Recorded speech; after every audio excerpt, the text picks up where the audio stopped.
This establishment caters to a certain caliber of clientele. If someone had told the morning staff at Heritage Trust Bank that the quiet black woman in designer jeans was about to fire them, all they would have laughed. And maybe that was the cruelest part, because for exactly 10 minutes they treated her like she was invisible, while she controlled more money than their entire branch combined.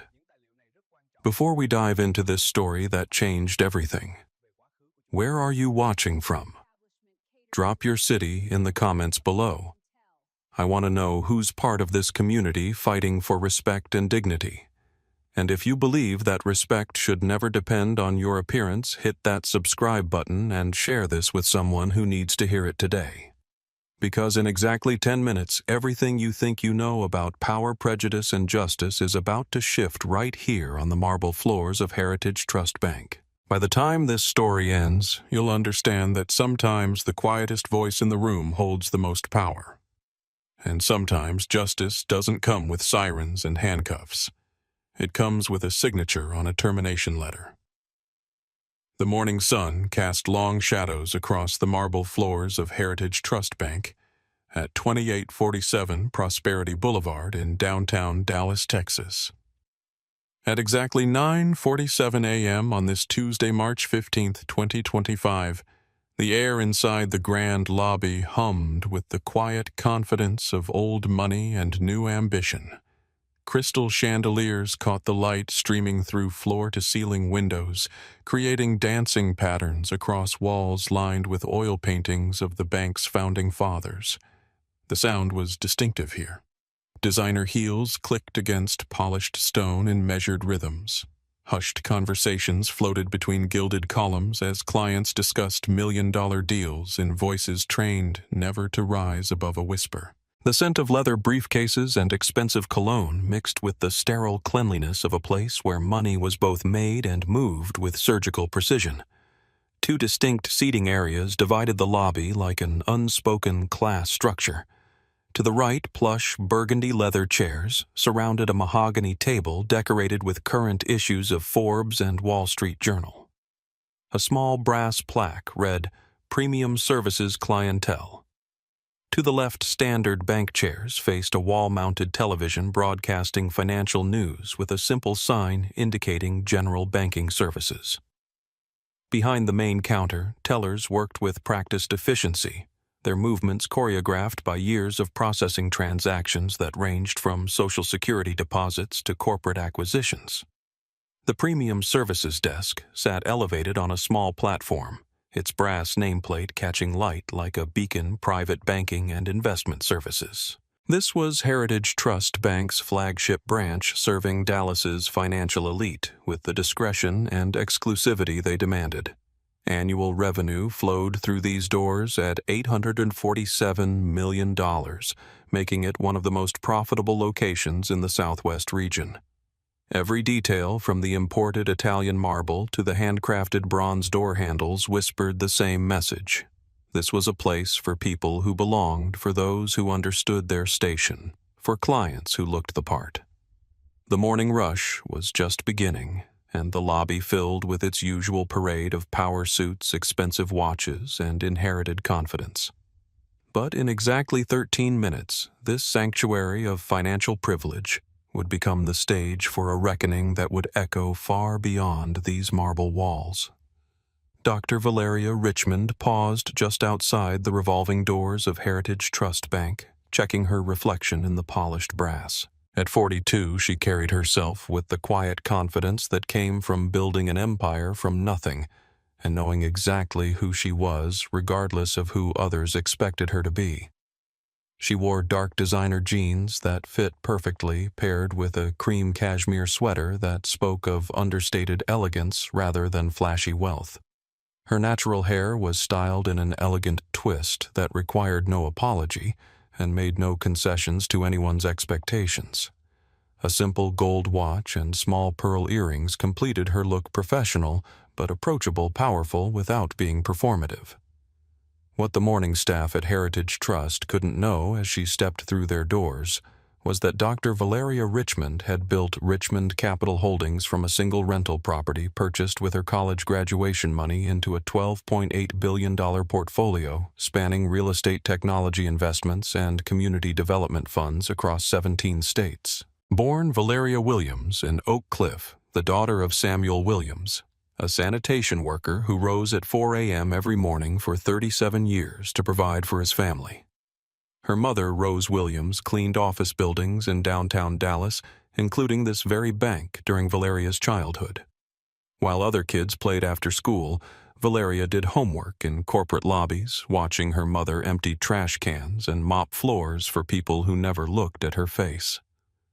Samuel Williams had dreams beyond sanitation routes. In 1987, when Valeria was 4 years old, he walked into Heritage Trust Bank with a business plan for a small cleaning service complete with financial projections handwritten on notebook paper and a firm handshake. He was denied a $15,000 loan without the courtesy of a full review. The loan officer, a man whose nameplate read Assistant Manager, told Samuel that people like you should stick to realistic expectations. Samuel never tried again. He worked his sanitation route until his heart gave out at 58, 3 years before Richmond Capital Holdings reached its first billion in assets under management. He died believing the system would never change, that doors would always remain closed to people who looked like his family. But he had raised someone who believed doors were meant to be opened, and if they wouldn't open, they could be purchased. Today, Valeria carried a leather portfolio containing documents that would finalize Richmond Capital Holdings' acquisition of a controlling 67% stake in Heritage Trust Bank's parent company. The purchase, completed just Friday afternoon, made her the largest private investor in an institution that employed over 12,000 people across the Southwest. But today wasn't about paperwork or corporate governance. Today was about something far more personal.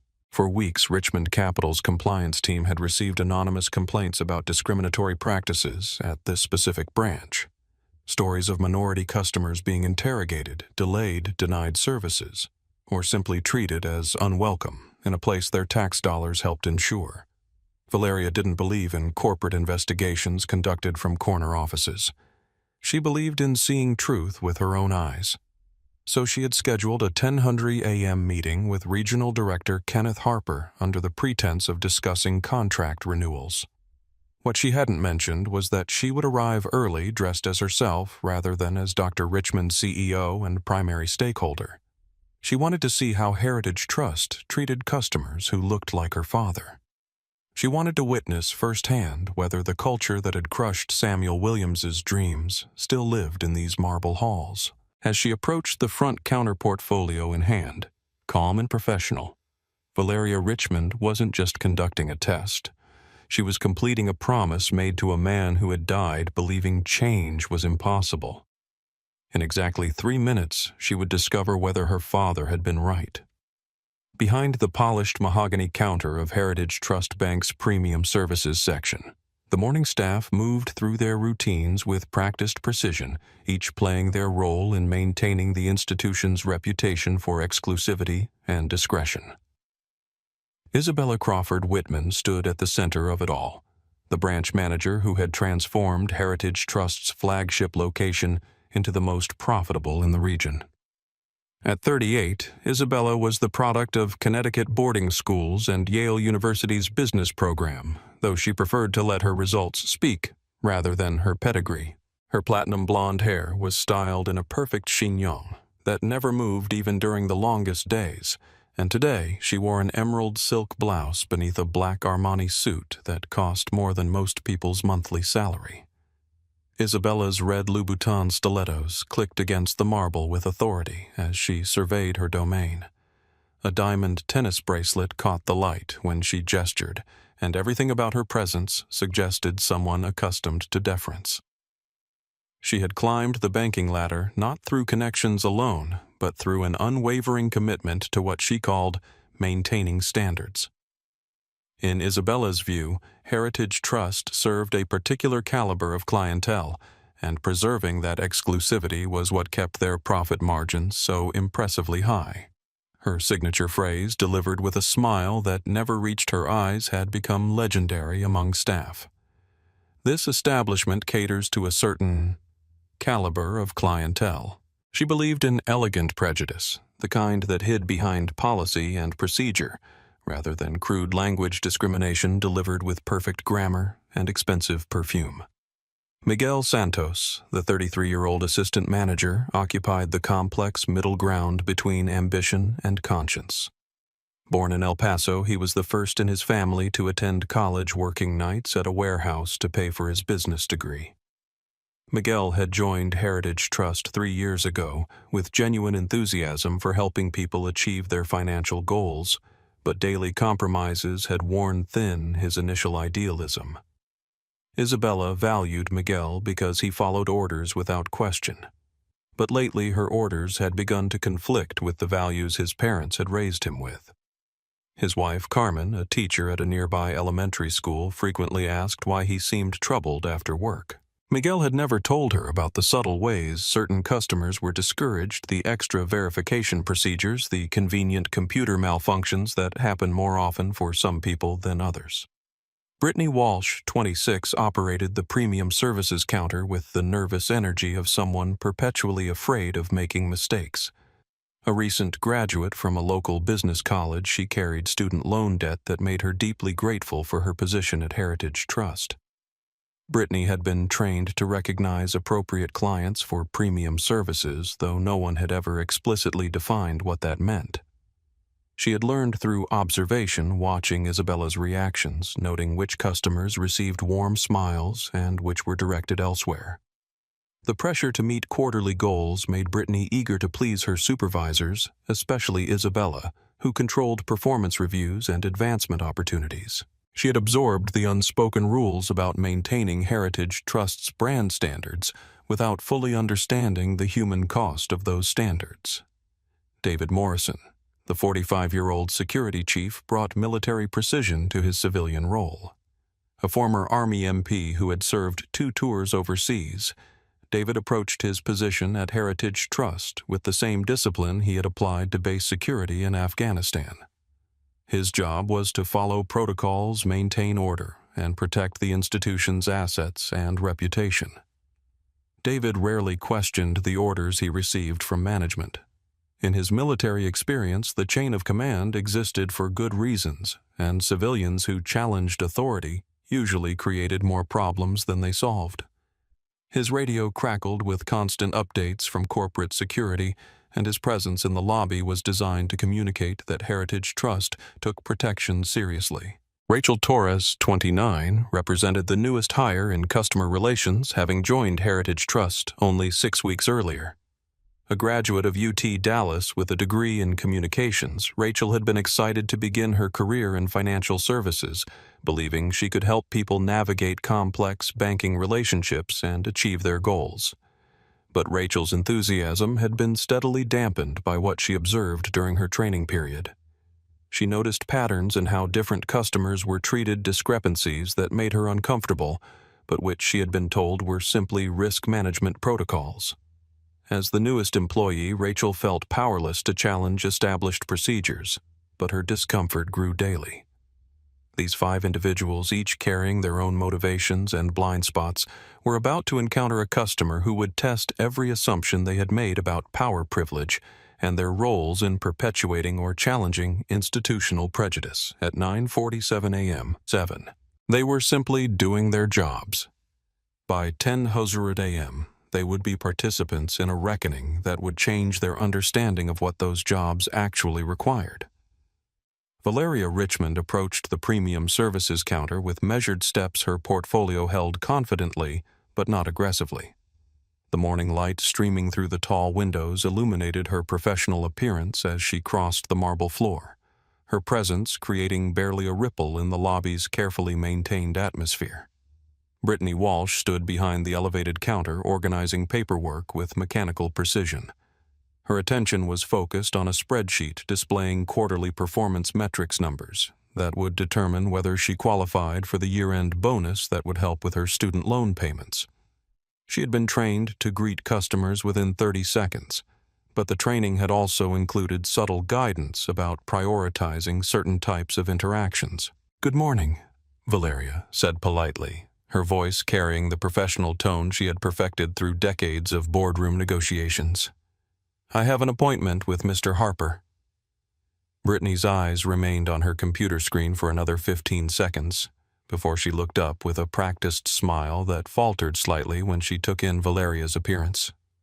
The designer jeans and cashmere sweater didn't fit the template Brittany had been taught to recognize for premium services clients. Where were the pearls, the structured blazer, the obvious signals of inherited wealth and social position? Ma'am Brittany set her tone, shifting to something more cautious. "You'll need to use the standard services line." She gestured vaguely toward the general banking area without lifting her hand, fully, a dismissal that looked polite but felt cold. Valeria's expression remained calm, though something flickered behind her eyes. She had expected this moment, but experiencing it still carried the sting of familiarity. "I don't think that will be necessary. My appointment was scheduled in advance. He should be expecting me." The word appointment finally brought Brittany's full attention to bear. She turned from her spreadsheet with a look that mixed skepticism with barely concealed irritation. Her examination of Valeria was thorough but quick, taking in the natural hair, the absence of obvious luxury brands, the quiet confidence that didn't announce itself with expensive accessories. "He's in a meeting," Brittany replied, though no such meeting appeared on her scheduling system. "And he doesn't take walk-ins." Her voice carried a finality that suggested the conversation should end there, that reasonable people would understand their place and move accordingly. "I'm not a walk-in," Valeria said gently, maintaining her professional composure. "I'm Dr. Richmond." Brittany's slight laugh came out before she could stop it, the kind of sound that revealed more than she intended. "Right. I'm sure. Look, if you're here about a loan application, there's a different desk for that." She pointed toward the general banking area with the same dismissive gesture, this time with less effort to disguise her impatience.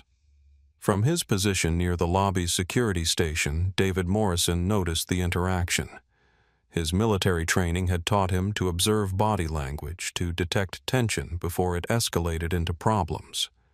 What he saw was a customer who wasn't moving when directed a situation that could develop complications if not managed properly. David approached with the measured stride he had used when patrolling military installations, his presence designed to communicate authority without immediate threat. His uniform was pressed, his badge polished, his radio positioned visibly on his shoulder. "Ma'am," he said, his voice carrying the weight of protocol, "you're holding up the line. You either take a number or step aside." The lobby's atmosphere shifted subtly as other customers became aware of the developing situation. A well-dressed elderly woman glanced over from the premium seating area with mild annoyance. A businessman checking his Rolex looked up from his phone, his expression suggesting that efficiency was being compromised by someone who didn't understand the system. But not everyone watched with indifference. Near the general banking area, James Murphy, a 34-year-old tech entrepreneur who had built 2 successful startups, recognized something familiar in the interaction. James had experienced similar moments in venture capital offices, tech conferences, and client meetings where his appearance and age didn't match expectations for serious business discussions. He discreetly activated his phone's camera, positioning it to capture the scene while appearing to check messages. His Instagram account, @TechEntrepreneur_Dallas, had built a following of 50,000 by documenting both the successes and challenges of building businesses in Texas. Today, he sensed, might require documentation. Valeria looked around the marble lobby, taking in the surveillance cameras, the pamphlets promising equal opportunity, banking the subtle segregation between premium and standard services. The weight of decades settled on her shoulders as she recognized the same dynamics that had crushed her father's dreams in this very building. "Fine," she said quietly, her voice steady but carrying an undertone that suggested calculation rather than defeat. "I'll wait." She moved toward a chair near the window, pulling out her phone as she settled into the standard seating area. Her fingers moved quickly across the screen, typing a 4-word message. "I've arrived." "Observing." The response came back in less than a minute. "Understood. Proceed." As Valeria sat in the morning sunlight portfolio on her lap, she began what would become the most expensive waiting period in Heritage Trust Bank's history. Around her, the routine of financial privilege continued, unchanged staff and customers moving through their practiced roles, unaware that they were being evaluated by someone who could rewrite the rules entirely. The clock on the wall showed 9:52 a.m. In exactly 8 minutes, everything would change. But for now, Valeria Richmond waited patiently, watching and remembering her father's face on the day he came home empty-handed from this same marble lobby 38 years ago.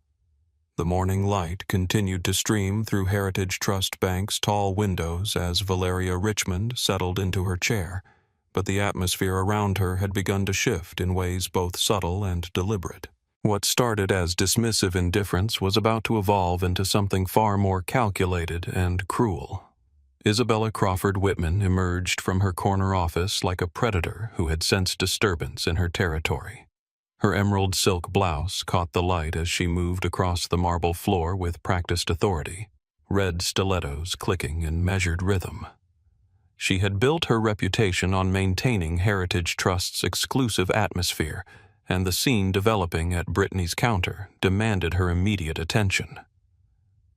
"Is there a problem here?" Isabella's voice carried across the lobby with crystal clarity, pitched perfectly to sound concerned, while simultaneously drawing attention to the disruption. "We can't have disruptions during business hours."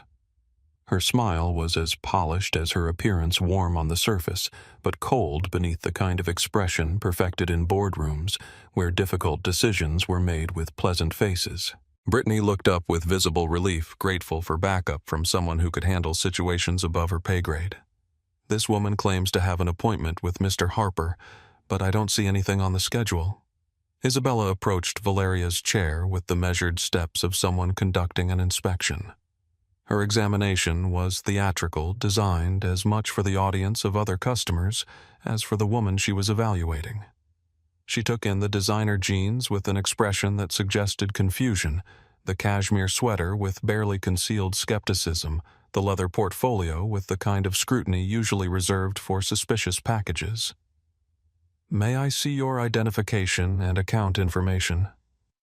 Isabella's request sounded reasonable, even helpful, but carried an undertone suggesting that such documentation would likely prove insufficient. When Valeria calmly handed over her platinum card and driver's license, Isabella held them with 2 fingers as if concerned about contamination. "These documents seem questionable," Isabella announced, her voice pitched to carry across the lobby. "We've had issues with forgeries lately. Identity theft is unfortunately common in this area." She paused meaningfully, allowing the implications to settle. Individuals attempting to access accounts fraudulently often target establishments like ours.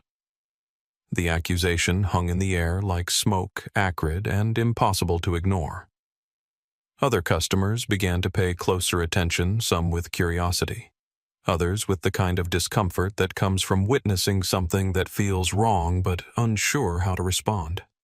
Isabella moved to the premium services counter with Valeria's documents, making a show of examining them under the desk light. "Brittany, please run these through our verification system, and call security while you're at it." Her voice was loud enough for everyone in the lobby to hear a public announcement disguised as an internal communication. "Security to premium services," came Brittany's voice over the intercom system, crisp and official. "Potential unauthorized access. Possible fraudulent documentation." David Morrison's radio crackled to life with updates from the corporate security center. Protocol required immediate response to potential fraud alerts, and his military training demanded quick action to neutralize threats before they escalated. He approached Valeria's chair with increased purpose, his presence now clearly focused and potentially threatening. "Ma'am," David's voice carried military authority. "Attempting to access accounts fraudulently is a federal crime. I'm going to need you to remain in that chair while we verify your identity." His hand moved to his radio, ready to escalate to local law enforcement if the situation required additional intervention. The lobby's atmosphere had transformed completely. What began as routine morning business had become a public spectacle, with Valeria Richmond positioned at the center as the suspected criminal. Conversations stopped. Newspapers lowered. The normal hum of financial activity gave way to the kind of charged silence that precedes either violence or revelation. From his position near the general banking area, James Murphy felt his stomach tighten with recognition. He had witnessed similar scenes in different settings, always following the same pattern: assumption, accusation, escalation, humiliation. His phone was already recording, though he kept it positioned discreetly to avoid drawing attention to himself. Near the premium seating area, Sarah Jensen, a lifestyle blogger with a growing TikTok following, noticed the commotion.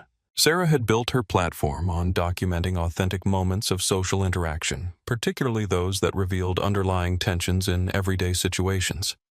Something about the scene developing before her triggered every instinct she had developed for content that mattered. Sarah discreetly activated her phone's live stream function, positioning the camera to capture the interaction while appearing to check her messages. Her followers, numbering nearly 75,000, were accustomed to her morning banking routine, but today they would witness something none of them expected. Isabella returned from the counter with Valeria's documents, her expression grave with manufactured concern. "I'm sorry, but our system is having difficulty verifying these credentials. The computer shows several inconsistencies that require further investigation." What kind of inconsistencies? Valeria's question was calm, almost academic, as if she were discussing someone else's situation entirely. "Account access patterns that don't match the profile associated with these documents," Isabella replied smoothly, having perfected the language of official-sounding discrimination. "We're required by federal law to investigate any irregularities that might indicate fraudulent activity." The explanation sounded reasonable to anyone not familiar with the flexibility of banking verification systems, how easily technical difficulties could be manufactured when convenient, how subjective irregularities could become when filtered through institutional bias. Miguel Santos watched from his position at the assistant manager's desk, feeling increasingly uncomfortable with the direction of the interaction.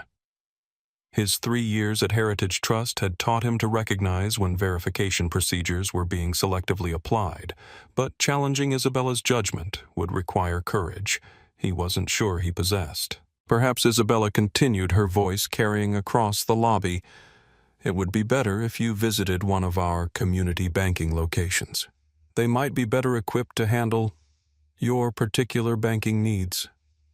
The suggestion was delivered with a smile wrapped in the language of helpfulness, while clearly communicating where certain customers belonged. The pattern was complete now: dismissal, escalation, accusation, and finally direction toward the exit. But Valeria Richmond remained seated, portfolio on her lap, expression calm, hands folded, waiting for something the Heritage Trust staff couldn't yet imagine. At 9:57 a.m., Isabella Crawford Whitman believed she had successfully managed a potential disruption and maintained the exclusive atmosphere that made Heritage Trust profitable. She had no idea that in exactly 3 minutes, her entire understanding of power, privilege, and proper procedure would be turned upside down. As the tension in Heritage Trust Bank's lobby reached a crescendo, the digital age transformed what might have once been a private humiliation into a public reckoning broadcast in real time to thousands of viewers across social media platforms. James Murphy's entrepreneurial instincts had been shaped by years of recognizing moments that mattered. His tech entrepreneur Dallas Instagram account had built its following by documenting both the victories and struggles of building businesses in Texas. But what he witnessed unfolding at Heritage Trust transcended business content. This was about basic human dignity, and his 50,000 followers needed to see it. He discreetly switched to Instagram Live, angling his phone to capture the scene while maintaining the appearance of checking messages. His voice was low but clear as he began narrating. "Y'all, I'm at Heritage Trust Bank in Dallas right now, and I'm watching something that has my blood pressure through the roof. This black woman is being treated like a criminal for trying to conduct business. Comments began flooding the live stream immediately. What's happening exactly? Is this really happening in 2025? Someone needs to intervene. Get closer so we can see better. This is why I don't bank with Heritage. James adjusted his position slightly, ensuring his camera captured both Valeria's composed demeanor and Isabella's theatrical performance. The manager is claiming her documents are fraudulent. She's calling security. This woman hasn't raised her voice, hasn't been aggressive, literally just tried to keep an appointment. Near the premium seating area, Sarah Jensen's lifestyle and social justice TikTok account had initially gone live to document her morning routine, but her content had pivoted the moment she recognized discrimination happening in real time. Her followers were accustomed to her thoughtful commentary on social issues, but they had never seen her document injustice as it unfolded. Dallas friends, I need y'all to witness this, Sarah whispered into her phone, her Texas accent becoming more pronounced as her emotions intensified. I'm at Heritage Trust Bank on Prosperity Boulevard, and this is exactly what we've been talking about, banking. While black is apparently still a crime in 2025, her viewer count climbed rapidly, 5,000, then 15,000, then 25,000 people watching live as Isabella continued her performance of bureaucratic discrimination. The comments section exploded with outrage support and demands for action. Post this to Twitter too. Someone call the news. What bank is this again? Everyone needs to see this. I'm screen recording in case they delete it. Sarah's voice carried clearly as she continued her narration. The branch manager is a white woman in designer clothes treating this customer like she's automatically suspicious. Y'all, this woman looks professional, calm, respectful. But apparently that doesn't matter if you don't look like what they expect money to look like. At a table near the window, Mrs. Carmen Rodriguez, a 67-year-old retired teacher, watched the scene with the weight of recognition. She had banked at Heritage Trust for over 20 years, had watched similar interactions unfold too many times to count, but had never seen anyone document what was happening. Her granddaughter Maria, a college sophomore studying social justice, had taught her about the power of viral videos to create change. Mrs. Rodriguez discreetly opened her phone's camera app, her hands trembling slightly with both age and anger. She had experienced enough discrimination in her lifetime to recognize it in any language, any setting, wrapped in any level of politeness. From behind the teller counter, Rachel Torres felt her stomach churning with familiar anxiety. 6 weeks into her employment at Heritage Trust, she had witnessed 3 similar scenes, each following the same script: professional minority customer, sudden verification problems, security involvement, eventual departure. She had been told these were standard risk management protocols, but watching them unfold always felt wrong. Rachel began taking notes on her computer, not because anyone had asked her to, but because her communications degree had taught her the importance of documenting patterns that might need to be addressed later. She noted timestamps recorded the sequence of escalation, captured direct quotes from Isabella's performance. The digital documentation was expanding beyond individual social media accounts.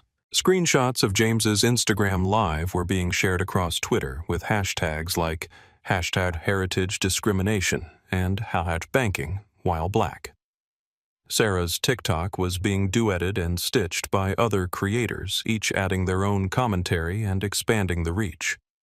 A local news producer scrolling through trending Dallas hashtags during her morning social media scan noticed the spike in Heritage Trust-related content. Within minutes, she had contacted field reporters and begun monitoring the live streams for potential breaking news coverage.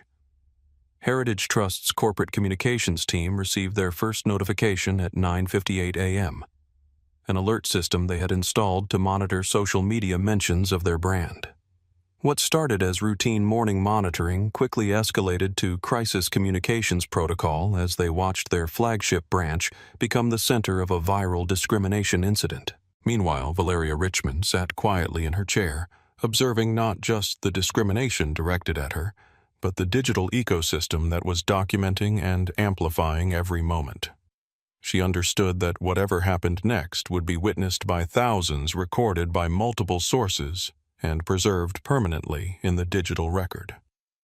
The clock showed 9:59 a.m.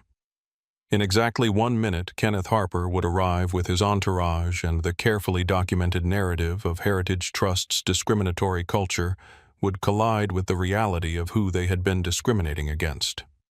But the internet had already rendered its verdict, and no corporate explanation would be able to erase what thousands of people had witnessed in real time. Isabella Crawford Whitman stood at the center of Heritage Trust Bank's marble lobby, like a conductor orchestrating a symphony of institutional prejudice. At 9:58 a.m., she believed herself to be in complete control of the situation, managing a potential disruption with the sophisticated discrimination that had made her so successful in maintaining Heritage Trust's exclusive reputation. Her emerald silk blouse caught the morning light as she moved with practiced authority, every gesture calculated for maximum impact. The red Louboutin stilettos clicked against the marble in deliberate rhythm as she approached Valeria's chair, her diamond tennis bracelet sparkling with each movement of her perfectly manicured hands. "Ma'am, I'm going to need you to step away from our premium services area," Isabella announced, her voice carrying the authority of someone accustomed to immediate compliance. Her tone was professional, even helpful on the surface, but carried an unmistakable undertone of command that brooked no argument. She gestured toward the general banking area with a movement that appeared polite but felt dismissive, a practiced motion that communicated hierarchy without crude language. "Perhaps our community banking representatives would be better positioned to assist with your particular needs." Isabella's performance was masterful in its sophistication. She had learned to discriminate with designer clothing and perfect grammar to exclude with policy rather than profanity to maintain plausible deniability while making her message absolutely clear. This was prejudice refined by Ivy League education and expensive training discrimination that hid behind institutional procedure and corporate protocol. "I understand you may have traveled here with certain expectations," Isabella continued, her voice projected to reach every corner of the lobby. "But Heritage Trust maintains specific standards for our premium services division. These standards exist to ensure all our valued clients receive the level of service they deserve in an appropriate environment."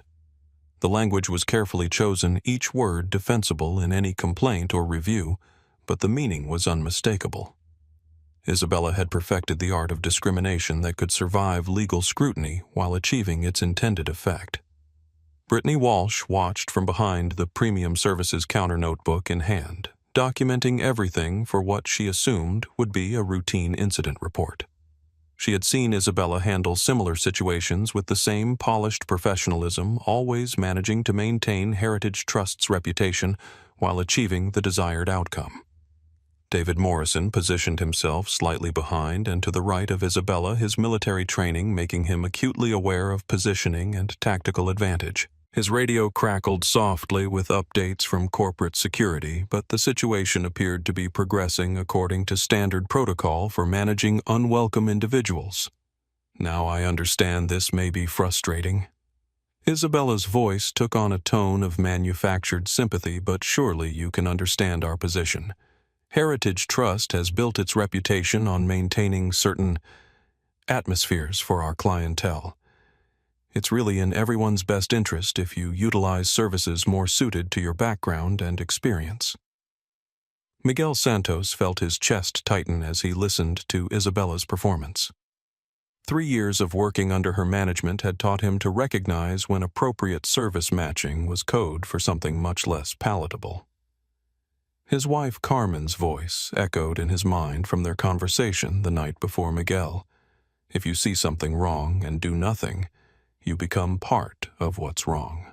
But challenging Isabella required courage that could cost him his career, his health insurance, his family's financial stability. Miguel remained at his desk documenting the interaction according to protocol, hating himself for his silence, but unable to find the strength to speak. From her live stream position, Sarah Jensen's voice carried clearly to her growing audience. Y'all are watching textbook institutional racism. This is how discrimination works in 2025. No slurs, no obvious hostility, just polite prejudice wrapped in policy. Her viewer count had climbed past 40,000, with comments flooding in faster than she could read. This is disgusting. Someone help that woman. Post this everywhere. I'm calling the bank right now. This manager needs to be fired immediately. Isabella, unaware of the digital documentation happening around her, continued her performance with growing confidence. I'm sure you understand that different institutions serve different communities. There are several excellent banks in this area that might be more culturally aligned with your expectations and needs. She paused meaningfully, allowing her words to settle throughout the lobby. Sometimes the most respectful thing we can do is acknowledge when services might be better provided elsewhere. James Murphy's Instagram Live had reached 35,000 viewers, his commentary sharp with controlled anger. This is what we're talking about when we say the system is rigged. This woman is being politely told she doesn't belong, and it's all being disguised as customer service.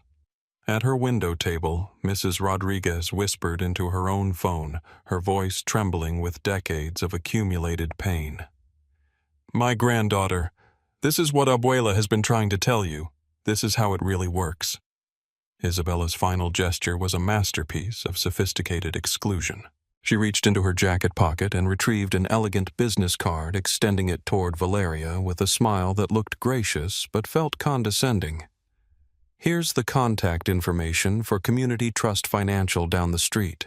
They have a wonderful team that specializes in serving diverse populations.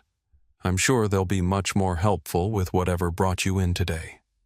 The business card hung in the air between them like a gauntlet thrown down, a final insult wrapped in the language of helpfulness. Isabella's smile never wavered as she waited for Valeria to accept defeat and move toward the exit, completing another successful management of an inappropriate customer. The clock on the wall showed 9:59 a.m.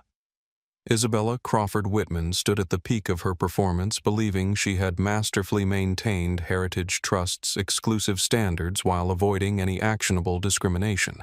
She had no idea that in exactly 60 seconds, every word she had spoken would become evidence in her own termination, broadcast live to tens of thousands of witnesses who would ensure her sophisticated prejudice received the viral attention it deserved. With the clock showing exactly 9:59 a.m., Isabella Crawford Whitman prepared to deliver what she believed would be the final act in her sophisticated drama of exclusion. She had managed countless similar situations with the same polished professionalism, and today would be no different. Her diamond tennis bracelet caught the morning light as she reached for her phone with practiced authority. I'm going to need to make a quick call to verify your appointment, Isabella announced, her voice carrying across the marble lobby with the confidence of someone who controlled every variable in the equation. She dialed a number from memory, though everyone watching assumed she was calling Kenneth Harper's office. Instead, Isabella was calling her assistant's direct line, a number that would allow her to conduct a one-sided conversation that would sound like official verification while actually being completely fabricated. It was a technique she had perfected over years of managing difficult situations. Kenneth. Yes. It's Isabella. She spoke into the phone, her voice projected clearly so everyone in the lobby could follow the conversation. I have someone here claiming to have a 10:00 appointment with you. She paused, dramatically nodding as if listening to detailed instructions. I see. Yes. That's what I suspected. Another pause, longer this time, with Isabella's expression growing more serious. Emergency board meeting moved up to 9:30. Of course, I understand completely. Isabella's performance was flawless. Each pause timed perfectly, each expression calculated to communicate official disappointment rather than personal prejudice. No rescheduled appointments until next week. I'll let her know. Thank you for clarifying. She ended the call with a sigh that suggested genuine regret rather than manufactured dismissal. I'm terribly sorry, but Mr. Harper sends his apologies. An emergency board meeting was moved up to 9:30 this morning and his entire day has been rescheduled. He won't be able to accommodate any appointments until next week at the earliest. The lie was so smoothly delivered that even some of the staff believed it. Brittany Walsh made notes in her scheduling system, assuming she would need to help reschedule legitimate appointments that had been disrupted by corporate emergencies. But Isabella wasn't finished.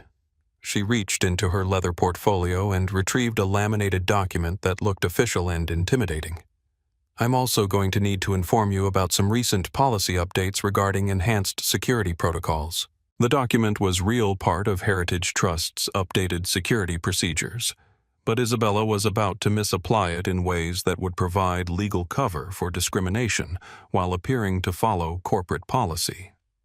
Due to increased incidents of identity theft and financial fraud in this area, Isabella read from the laminated policy, Heritage Trust has implemented enhanced verification requirements for all new account access and high-value transaction requests. She looked up from the document with an expression of professional concern. These protocols require additional documentation and background verification that can take several business days to complete. Given the irregularities we've identified with your documentation today, these enhanced procedures would definitely apply. David Morrison's radio crackled with what sounded like urgent updates from corporate security, though the static made it impossible for others to understand specific details. In reality, David was receiving routine morning briefings about parking lot security and building maintenance, but the timing made it seem related to the current situation. I'm also required to inform you, Isabella continued, her voice taking on the formal tone reserved for official warnings, that continuing to request access to accounts or services after being informed of verification requirements could be construed as attempted unauthorized access under federal banking regulations. The threat was delivered with the same polished professionalism that characterized Isabella's entire performance, wrapped in legal language that sounded authoritative while being largely meaningless. But the message was clear: leave now or face potential criminal charges. From his live stream position, James Murphy felt his jaw clench with recognition. Y'all, this is how institutional discrimination works. It hides behind policy uses. Official language makes the victim responsible for the oppression they're experiencing. His viewer count had reached 45,000 with comments exploding across the screen. This is absolutely disgusting. Someone needs to help her. I'm sharing this everywhere. This bank is about to learn today. Corporate needs to see this. Sarah Jensen's TikTok Live had climbed past 50,000 viewers, her voice tight with controlled anger as she documented each step of Isabella's performance. This is masterclass discrimination, y'all. Professional prejudice with perfect grammar and expensive clothes. Miguel Santos watched from his desk as Isabella reached the crescendo of her authority play, feeling sick with the knowledge that he was witnessing something fundamentally wrong while lacking the courage to challenge it. His phone buzzed with a text from his wife. "How's your day going, mi amor?" He couldn't bring himself to respond. Isabella's final move was to step closer to Valeria's chair, positioning herself to loom authoritatively while maintaining enough distance to appear non-threatening. "Ma'am, I need you to understand that Heritage Trust takes security very seriously. Continuing to loiter on our premises after being informed that your business cannot be conducted today will require me to contact local law enforcement." She paused, allowing the threat to settle throughout the lobby. "I'm trying to help you avoid what could become a very unpleasant situation. The best thing for everyone involved is for you to gather your belongings and visit us again when you have the proper documentation and procedures in place." The clock on the wall clicked to 10:00 a.m. Isabella Crawford Whitman stood at the peak of her authority, having deployed every tool in her arsenal of sophisticated discrimination. She had policy, procedure, official documentation, security protocols, and legal threats, all supporting her position. What she didn't have was any understanding of who she was actually speaking to, or awareness that in exactly 30 seconds, every word she had spoken would become the foundation for her own professional destruction. The revolving doors at Heritage Trust's entrance began to turn, and everything Isabella believed about power, privilege, and proper procedure was about to be utterly dismantled. The revolving doors of Heritage Trust Bank began their slow rotation at exactly 10:00 a.m., and the atmosphere in the marble lobby shifted with the precision of stage lighting dimming before a dramatic revelation. The morning sun cast long shadows across the polished floor as footsteps approached with the measured cadence of authority, each sound echoing off the gilded columns like a drumbeat announcing the arrival of judgment itself. Kenneth Harper entered first, his usually confident stride betraying a subtle nervousness that came from 30 years of banking experience and an acute awareness that this particular meeting would determine the future of his career. Behind him walked Patricia Morrison, Senior Vice President of Regional Operations, her expression serious as she reviewed documents on her tablet. Following closely came Marcus Webb, Legal Counsel, and Jennifer Liu, Chief Compliance Officer, their presence indicating that today's business extended far beyond routine contract renewals. The small entourage moved with the purposeful efficiency of corporate executives who understood that time was money and meetings were investments that required precise returns. Their expensive suits and confident bearing immediately commanded attention from everyone in the lobby, the kind of presence that suggested important decisions and significant consequences would flow from whatever business brought them here. Isabella Crawford Whitman felt a surge of validation as she recognized the regional director's arrival. Her performance had been perfectly timed, the disruptive customer situation managed just before Kenneth's entrance. She straightened her emerald silk blouse and prepared to greet the executives with the professional warmth that had built her reputation as Heritage Trust's most successful branch manager. But Kenneth Harper's expression changed the moment his eyes found Valeria Richmond, sitting quietly in the standard banking area portfolio on her lap, hands folded, expression calm but alert. The color drained from his face with such speed that Patricia Morrison followed his gaze to understand what had caused such visible distress. Dr. Richmond Kenneth whispered the words carrying across the marble lobby like a prayer offered too late for salvation. The recognition in his voice was immediate and absolute, tinged with the kind of panic that comes from realizing that catastrophic mistakes have already been made and cannot be undone. Isabella's confident expression faltered as she processed Kenneth's reaction. The formal title, the tone of recognition, the sudden shift in atmospheric pressure that suggested she had misunderstood something fundamental about the situation developing around her.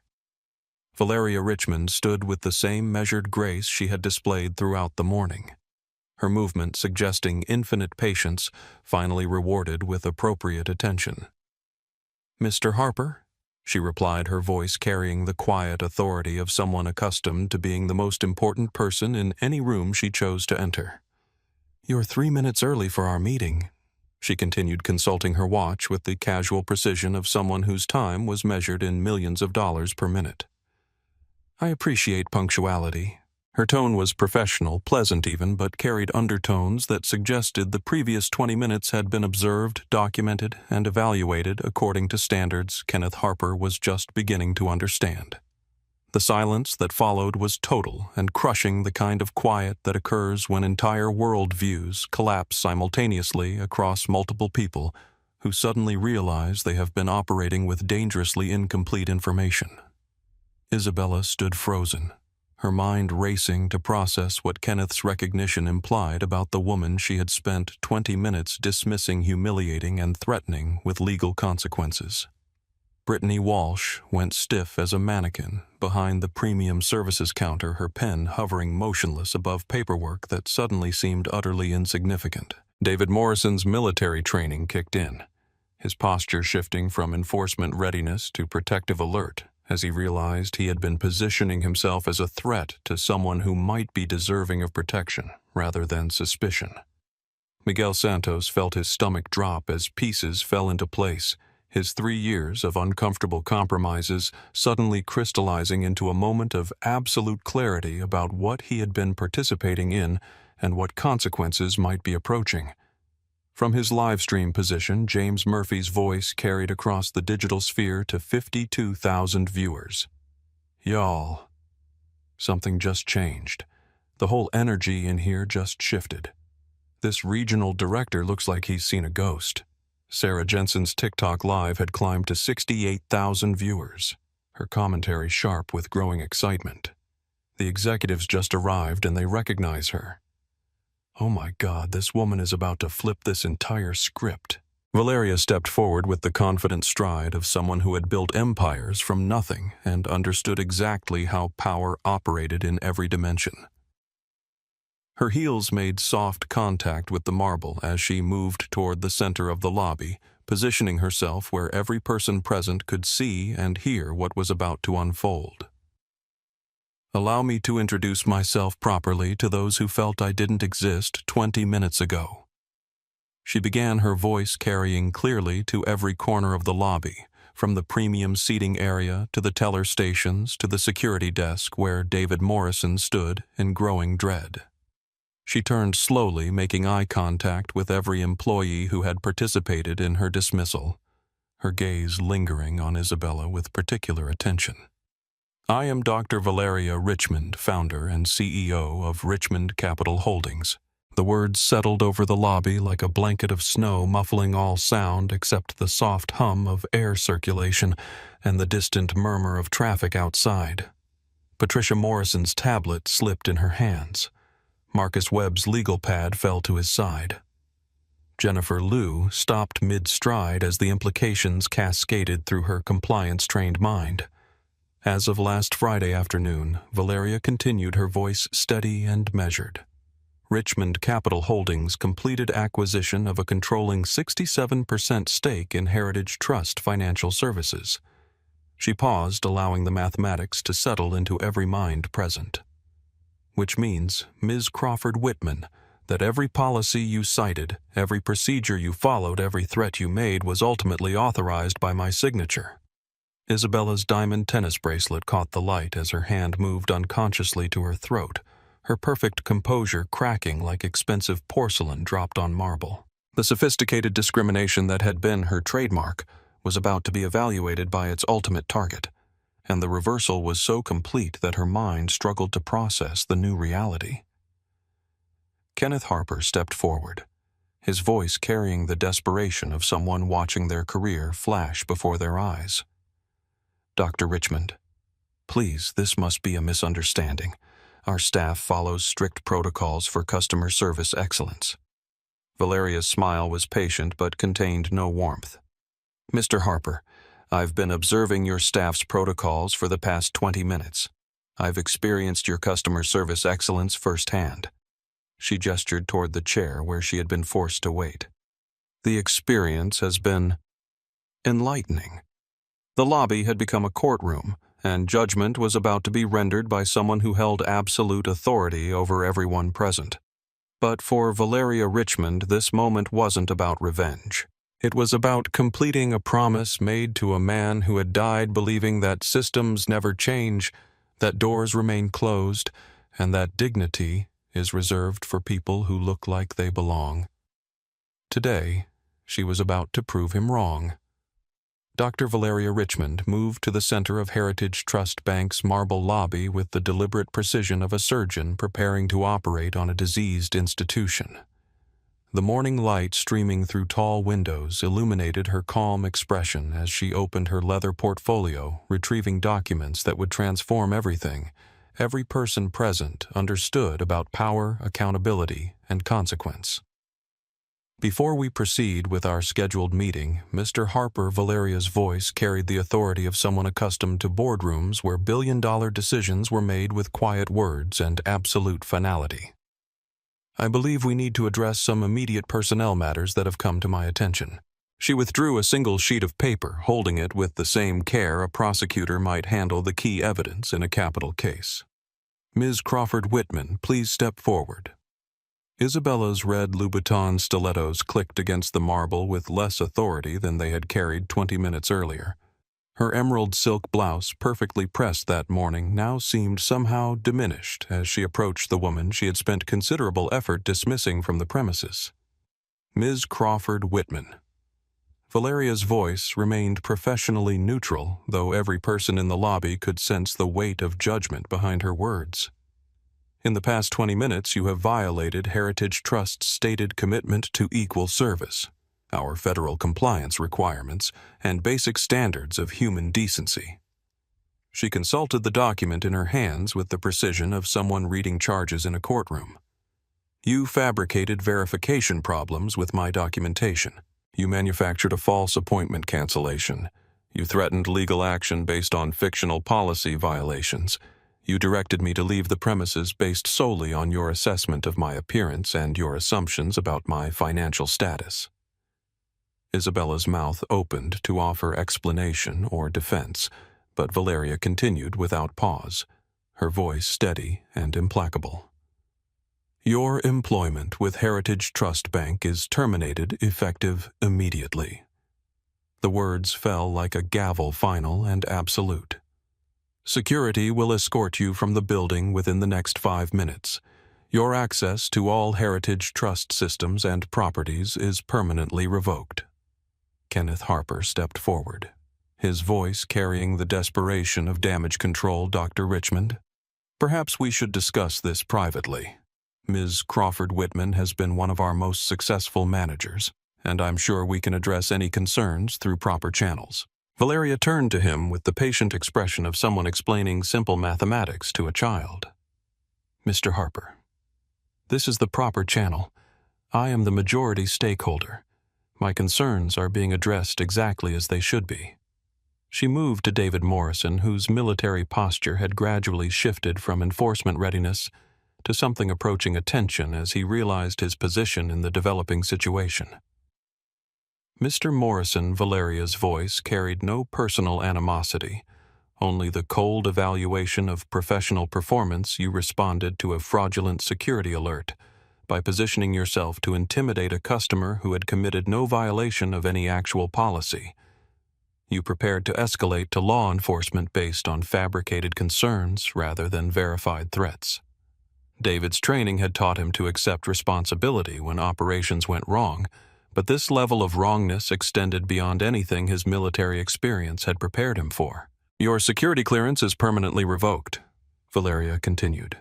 Please surrender your badge radio and any other Heritage Trust property to Mr. Harper immediately. The methodical nature of the dismissals was more devastating than anger would have been. Each termination was delivered with the same professional courtesy that Isabella had used to disguise her discrimination, but with the crucial difference that Valeria's authority was absolute, and her evidence was unassailable.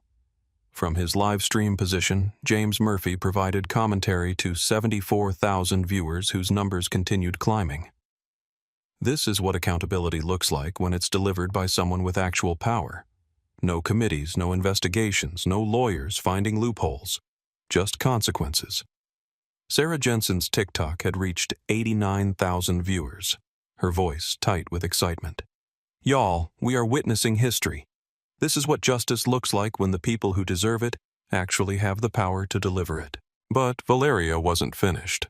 She turned to Brittany Walsh, whose notebook had fallen forgotten to the counter as she watched her colleagues' careers end with surgical precision.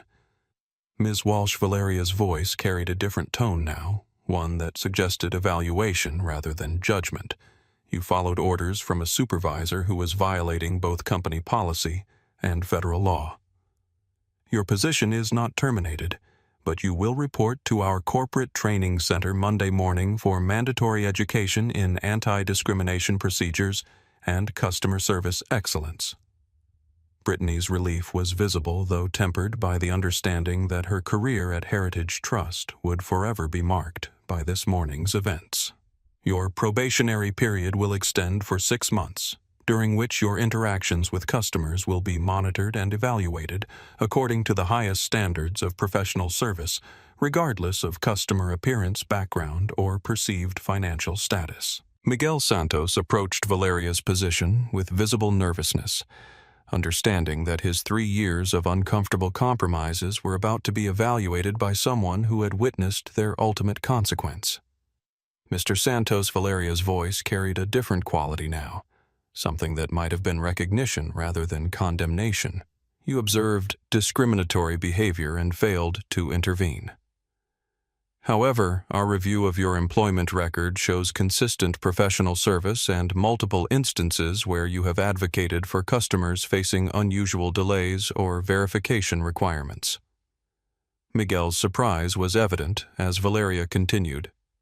You are promoted to interim branch manager effective immediately. Your first responsibility will be implementing comprehensive anti-discrimination training for all remaining staff and establishing new procedures that ensure every customer receives identical service regardless of any factor other than their actual banking needs. The reversal was so complete that Miguel struggled to process what had occurred. In the space of 30 minutes, he had gone from fearful accomplice to senior manager of an institution owned by the woman he had helped discriminate against.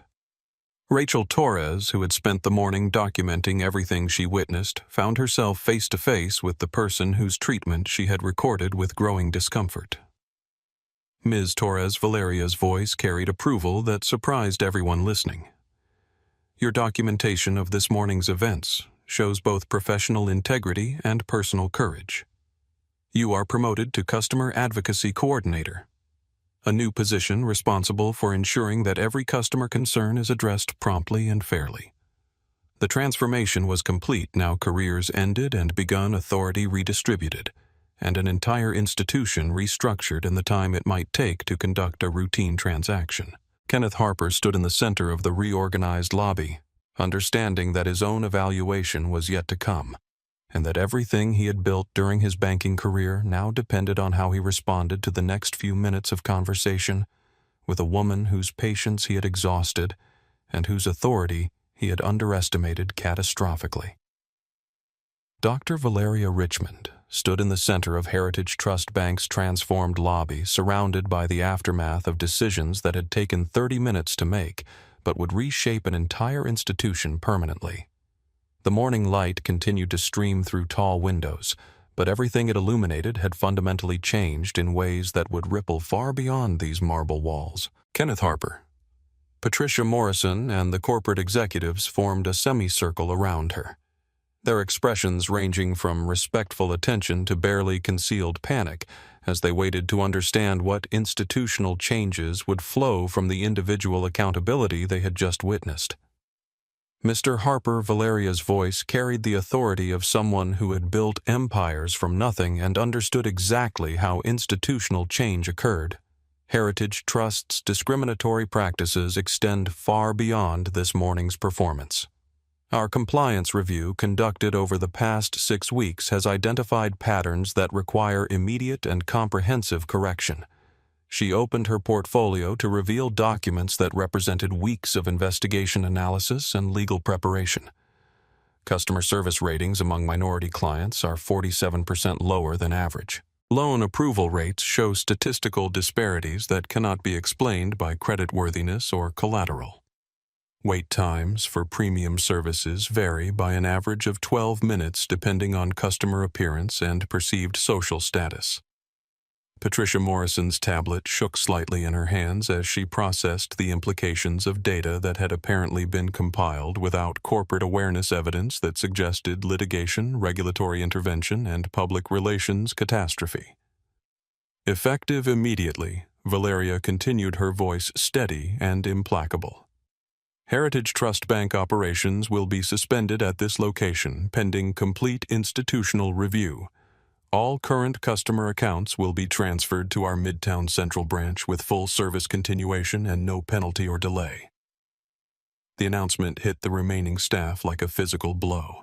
Suspension meant investigation review, meant uncertainty, and transfer meant that the profitable flagship branch that had generated $847 million annually would be stripped of its customer base while fundamental changes were implemented. Our corporate compliance team will conduct interviews with every employee, Review every customer complaint filed in the past 3 years and audit every denied application or delayed transaction that shows any statistical correlation with customer demographics. Marcus Webb, legal counsel, stepped forward with the cautious precision of someone navigating a minefield. Dr. Richmond, while we absolutely support thorough compliance review, complete suspension might be excessive for addressing what could be isolated incidents requiring targeted training rather than institutional overhaul. Valeria's smile carried no warmth as she regarded the lawyer who was attempting to minimize what thousands of social media viewers had witnessed in real time. Mr. Webb. When institutional discrimination is broadcast live to 70,000 viewers and documented by multiple sources, it ceases to be an isolated incident. It becomes evidence of cultural failure that requires cultural reconstruction. She gestured toward the phones, still recording throughout the lobby the witnesses who had documented every moment of Isabella's sophisticated discrimination and the consequences that had followed. This morning's events are not aberrations to be managed through training. They are symptoms of institutional bias that requires surgical removal. Jennifer Liu, Chief Compliance Officer, recognized the legal and regulatory implications cascading through Valeria's announcements. Federal Banking Oversight Civil Rights Division involvement and Securities Exchange Commission review would follow naturally from documented discrimination at a federally insured institution. Our immediate priority, Valeria continued, is ensuring that every Heritage Trust customer receives service that reflects their actual banking needs rather than employees' assumptions about their appearance, background, or social status. This will require new policies, new training, new management, and new accountability measures that make discrimination impossible rather than simply discouraged. Miguel Santos, still processing his promotion from complicit employee to interim manager, found the courage to ask the question that had been building in his mind. Dr. Richmond, what exactly do you need from us to make this right? Valeria's expression softened slightly as she recognized the first request for constructive action rather than damage control.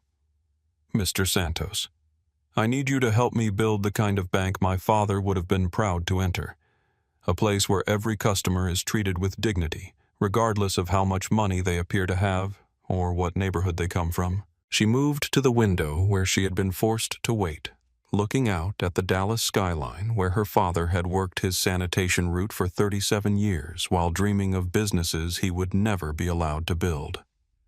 Heritage Trust will become a model for equitable banking, she announced, her voice carrying the weight of personal mission alongside corporate authority.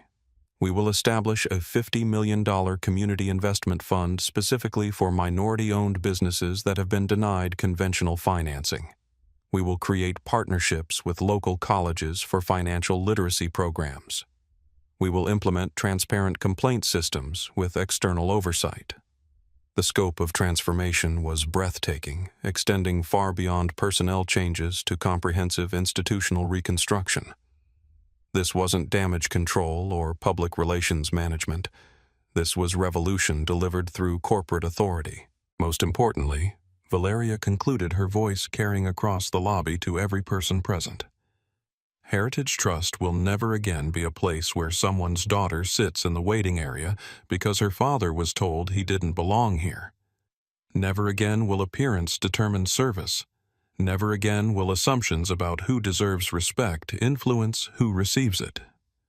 The promise was both personal and institutional, individual and institutional, carrying the weight of generational change delivered through quarterly reports and policy manuals. Kenneth Harper understood that his career now depended entirely on his ability to implement changes he had never imagined necessary, guided by standards he was just beginning to understand for a population he had never adequately served. The transformation of Heritage Trust Bank had begun, but its completion would require far more than this morning's dramatic reversals. It would require daily commitment to principles that Valeria Richmond was prepared to enforce with the same authority she had used to reshape this lobby in 30 minutes. The marble lobby of Heritage Trust Bank had become something unprecedented in its 70-year history, a place where accountability had arrived with surgical precision, reshaping careers and redefining institutional culture in real time. As the immediate shock of terminations and promotions settled, the human cost and potential of Valeria Richmond's intervention began to reveal itself through the faces and voices of those who would carry its legacy forward.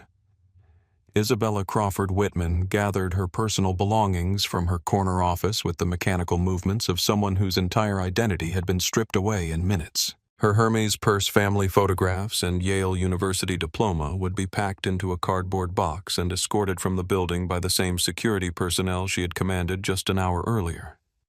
The emerald silk blouse that had projected such authority that morning now seemed like a costume from a play that had ended badly. Her hands trembled slightly as she removed her Heritage Trust nameplate from the mahogany desk, the brass surface reflecting a career that had built its success on sophisticated exclusion, finally meeting someone with the power to demand inclusion.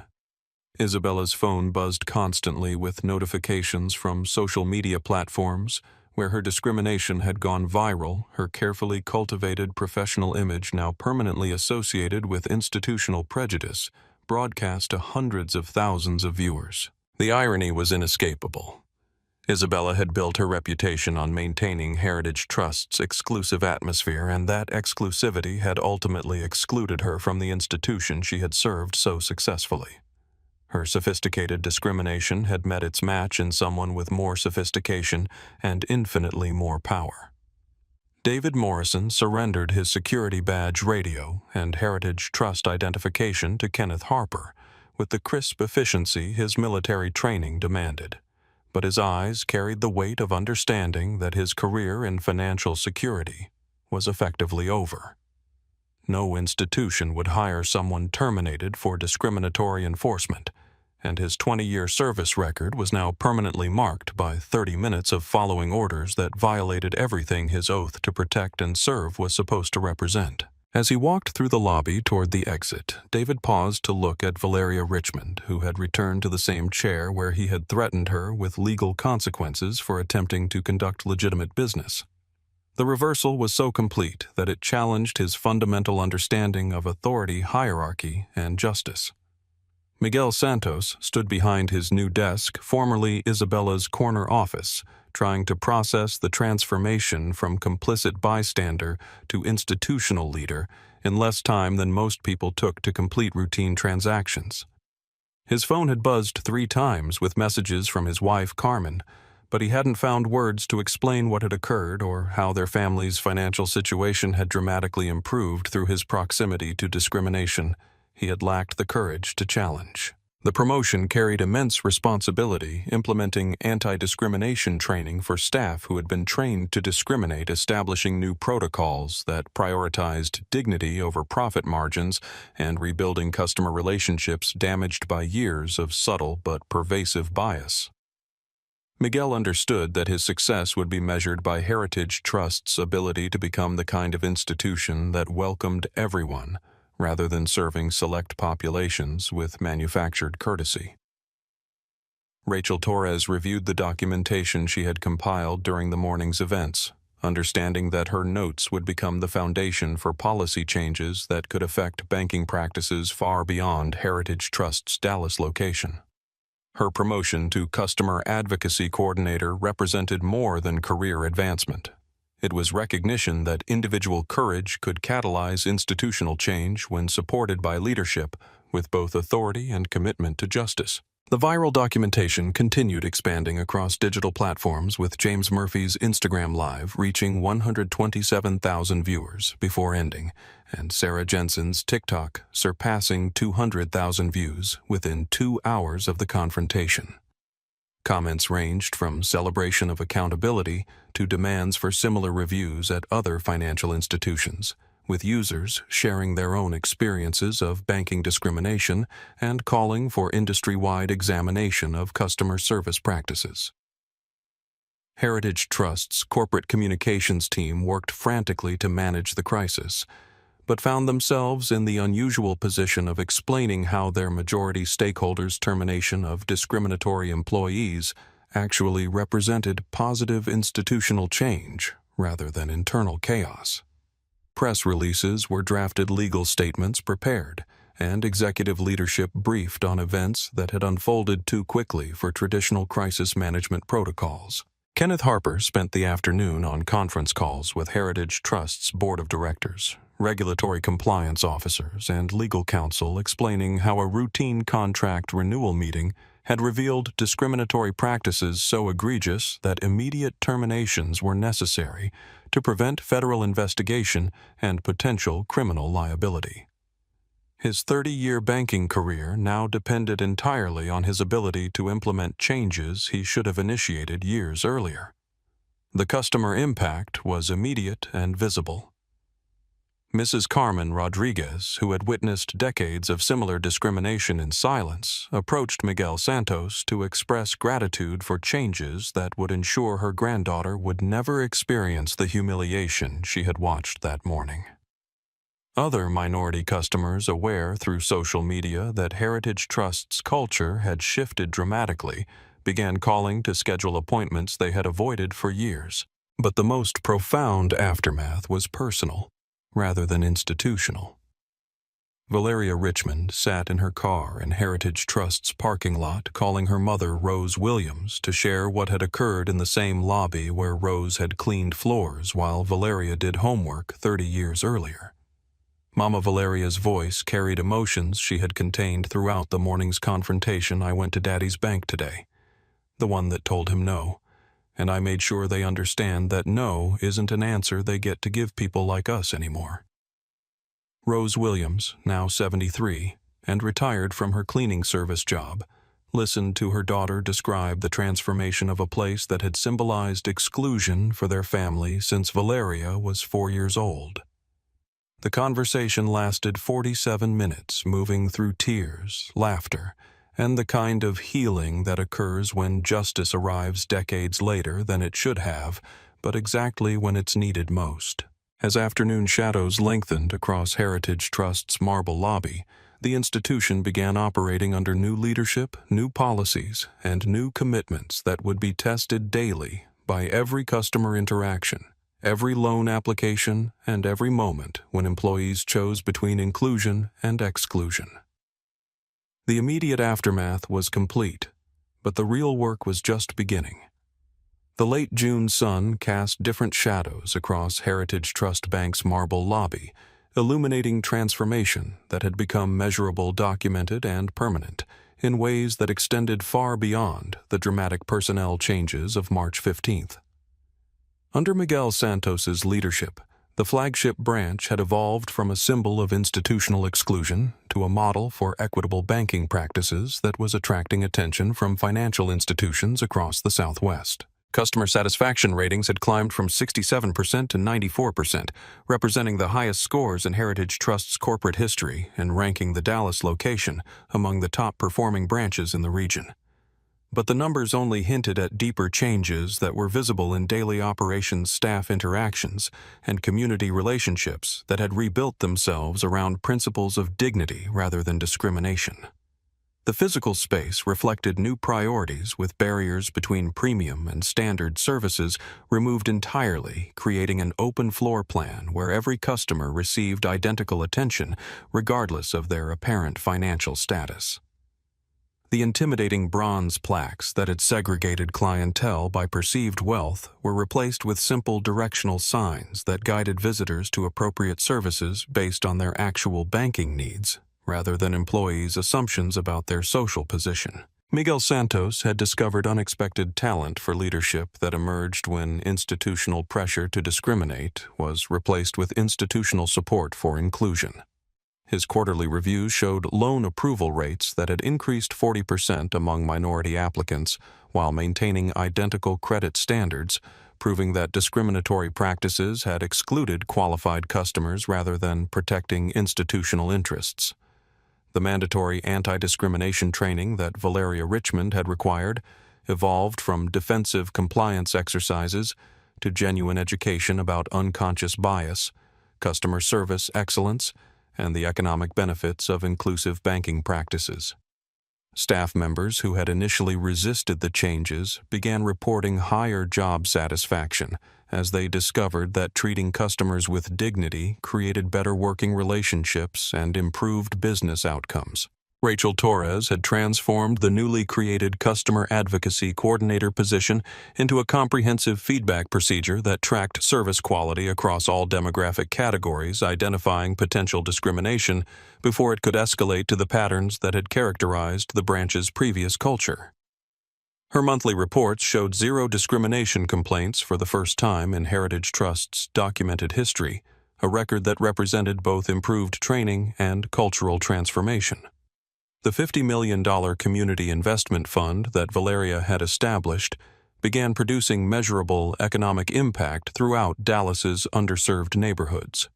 Local entrepreneurs who had been denied conventional financing found access to capital that allowed them to expand businesses, create jobs, and build wealth within communities that had been excluded from traditional banking relationships. Maria Gonzalez, a 34-year-old single mother, opened her catering business with a $75,000 loan that had been denied by Heritage Trust twice before March 15th, but approved unanimously by the new lending committee in April. Her success enabled her to hire 8 employees and cater events for companies that had never considered minority-owned vendors, creating economic opportunities that extended far beyond her individual business. The financial literacy programs established through partnerships with local colleges served over 200 community members in their first quarter, teaching banking basics, credit management, and investment strategies to populations that had been historically excluded from wealth-building opportunities. The programs were conducted in both English and Spanish, recognizing that language barriers had contributed to the isolation that made discrimination possible. Heritage Trust's transformation attracted national attention with Harvard Business School, developing a case study titled "When Accountability Meets Authority: Institutional Change Through Stakeholder Intervention," that examined how individual courage combined with corporate power could restructure discriminatory practices within months rather than decades. The Federal Banking Commission cited Heritage Trust's Dallas branch as a model for compliance with anti-discrimination regulations, noting that measurable changes in service quality across demographic categories demonstrated how institutions could exceed regulatory requirements while improving business performance. But the most significant transformation was cultural rather than procedural.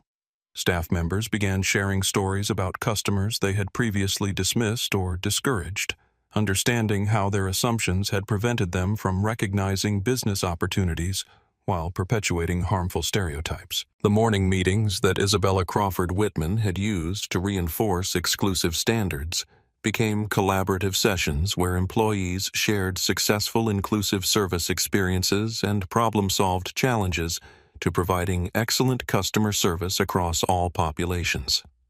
Brittany Walsh completed her probationary period with performance evaluations that ranked her among Heritage Trust's top customer service representatives, having discovered that treating every customer with respect and professionalism was less stressful than maintaining the complex social calculations required for sophisticated discrimination.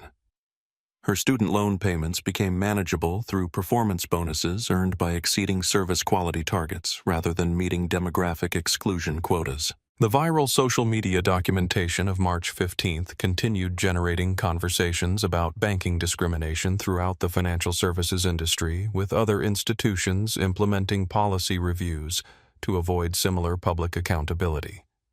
James Murphy's Instagram account grew to over 200,000 followers as he documented positive changes at Heritage Trust and similar transformations at other Dallas businesses, creating a platform for celebrating institutional progress alongside exposing continued discrimination.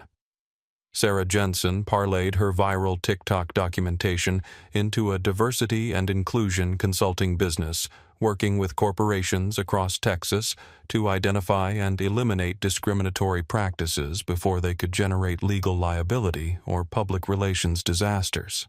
Her success demonstrated how individual witnesses to discrimination could become agents of change when equipped with platforms to share their documentation. The ripple effects extended beyond Dallas, with Heritage Trust's corporate headquarters implementing similar anti-discrimination training and accountability measures at branches throughout the Southwest region. Quarterly reports showed improved customer satisfaction, increased loan originations, and enhanced community relationships that translated directly into improved financial performance for the entire Heritage Trust network. By the 3-month anniversary of Valeria Richmond's intervention, Heritage Trust Bank had become an institution that welcomed Samuel Williams's memory rather than perpetuating the discrimination that had crushed his dreams. The transformation was comprehensive, measurable, and permanent changes that would outlive every person who had participated in creating them. On a humid Tuesday afternoon in late June, exactly 3 months after the morning that changed everything, Dr. Valeria Richmond pushed through the revolving doors of Heritage Trust Bank, carrying the same leather portfolio, but entering an institution that had been fundamentally transformed by the consequences of underestimating who deserved respect and who possessed the power to demand it. Miguel Santos approached with genuine warmth, his confidence reflecting 3 months of leadership that had discovered unexpected strength in creating inclusion rather than maintaining exclusion. Dr. Richmond, welcome back. I wanted to personally thank you for the opportunity to help rebuild what Heritage Trust could become.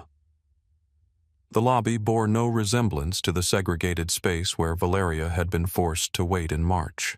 Families of all backgrounds conducted business at service desks without barriers. Elderly customers received patient assistance regardless of their appearance, and young entrepreneurs discussed loan applications with staff members who evaluated creditworthiness rather than assumptions about who belonged in premium services areas. The wall, where intimidating oil paintings of Heritage Trust's founding fathers had hung, now displayed community testimonials from customers whose businesses had been funded through the Community Investment Fund, their success stories creating a visual narrative of inclusion's economic benefits alongside its moral imperative.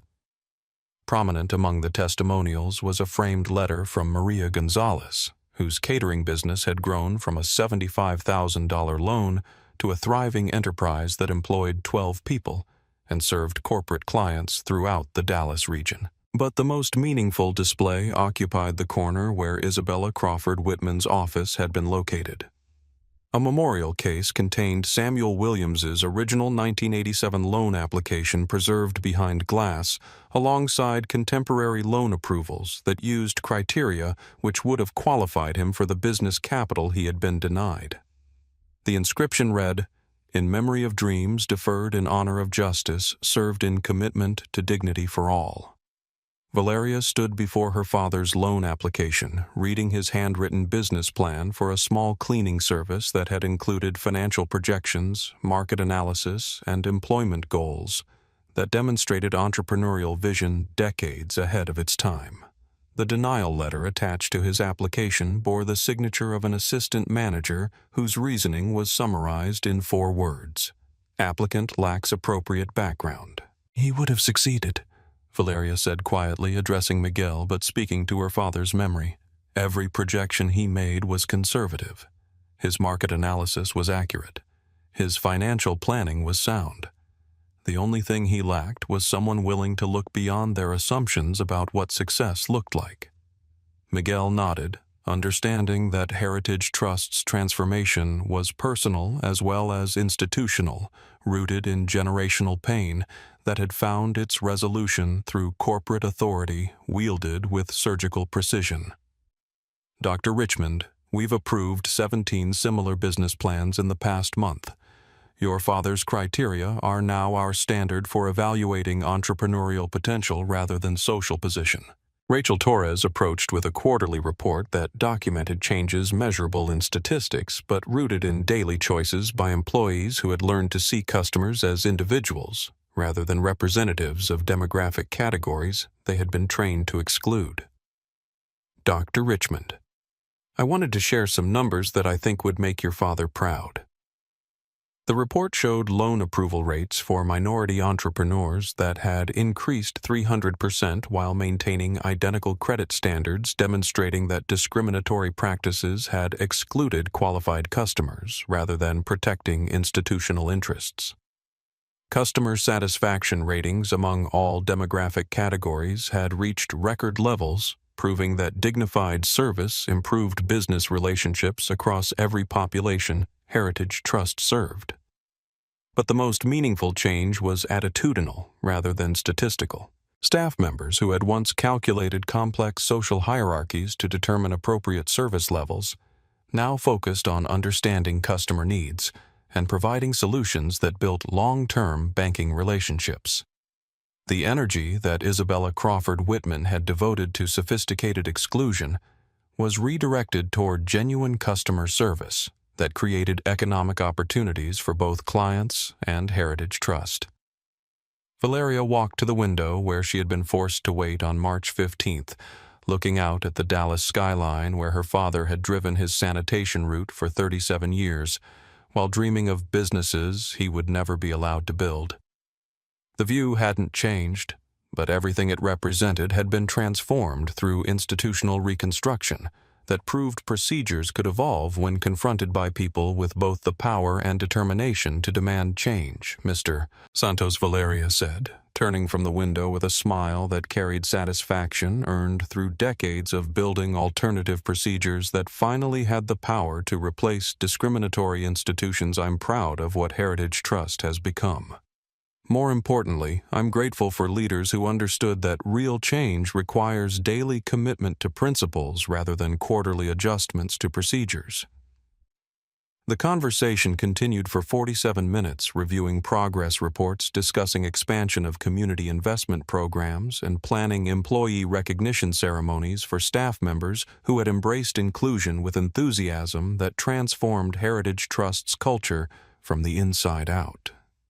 But the most meaningful exchange occurred when Miguel shared a letter from Carmen Rodriguez's granddaughter, a college sophomore studying business who had written to thank Heritage Trust for becoming the kind of institution where her family felt welcomed and respected. She wants to intern here next summer, Miguel explained, his voice carrying pride that extended beyond corporate accomplishment to personal transformation. She said Heritage Trust is proof that change is possible when people choose courage over comfort. As afternoon shadows lengthened across the lobby, Valeria Richmond prepared to leave an institution that had been transformed by the consequences of mistaking her appearance for her authority. The Heritage Trust Bank that had denied her father's dreams in 1987 no longer existed, replaced by an institution that honored his memory through daily practices that ensured other dreamers would receive the opportunity and respect that had been denied to previous generations.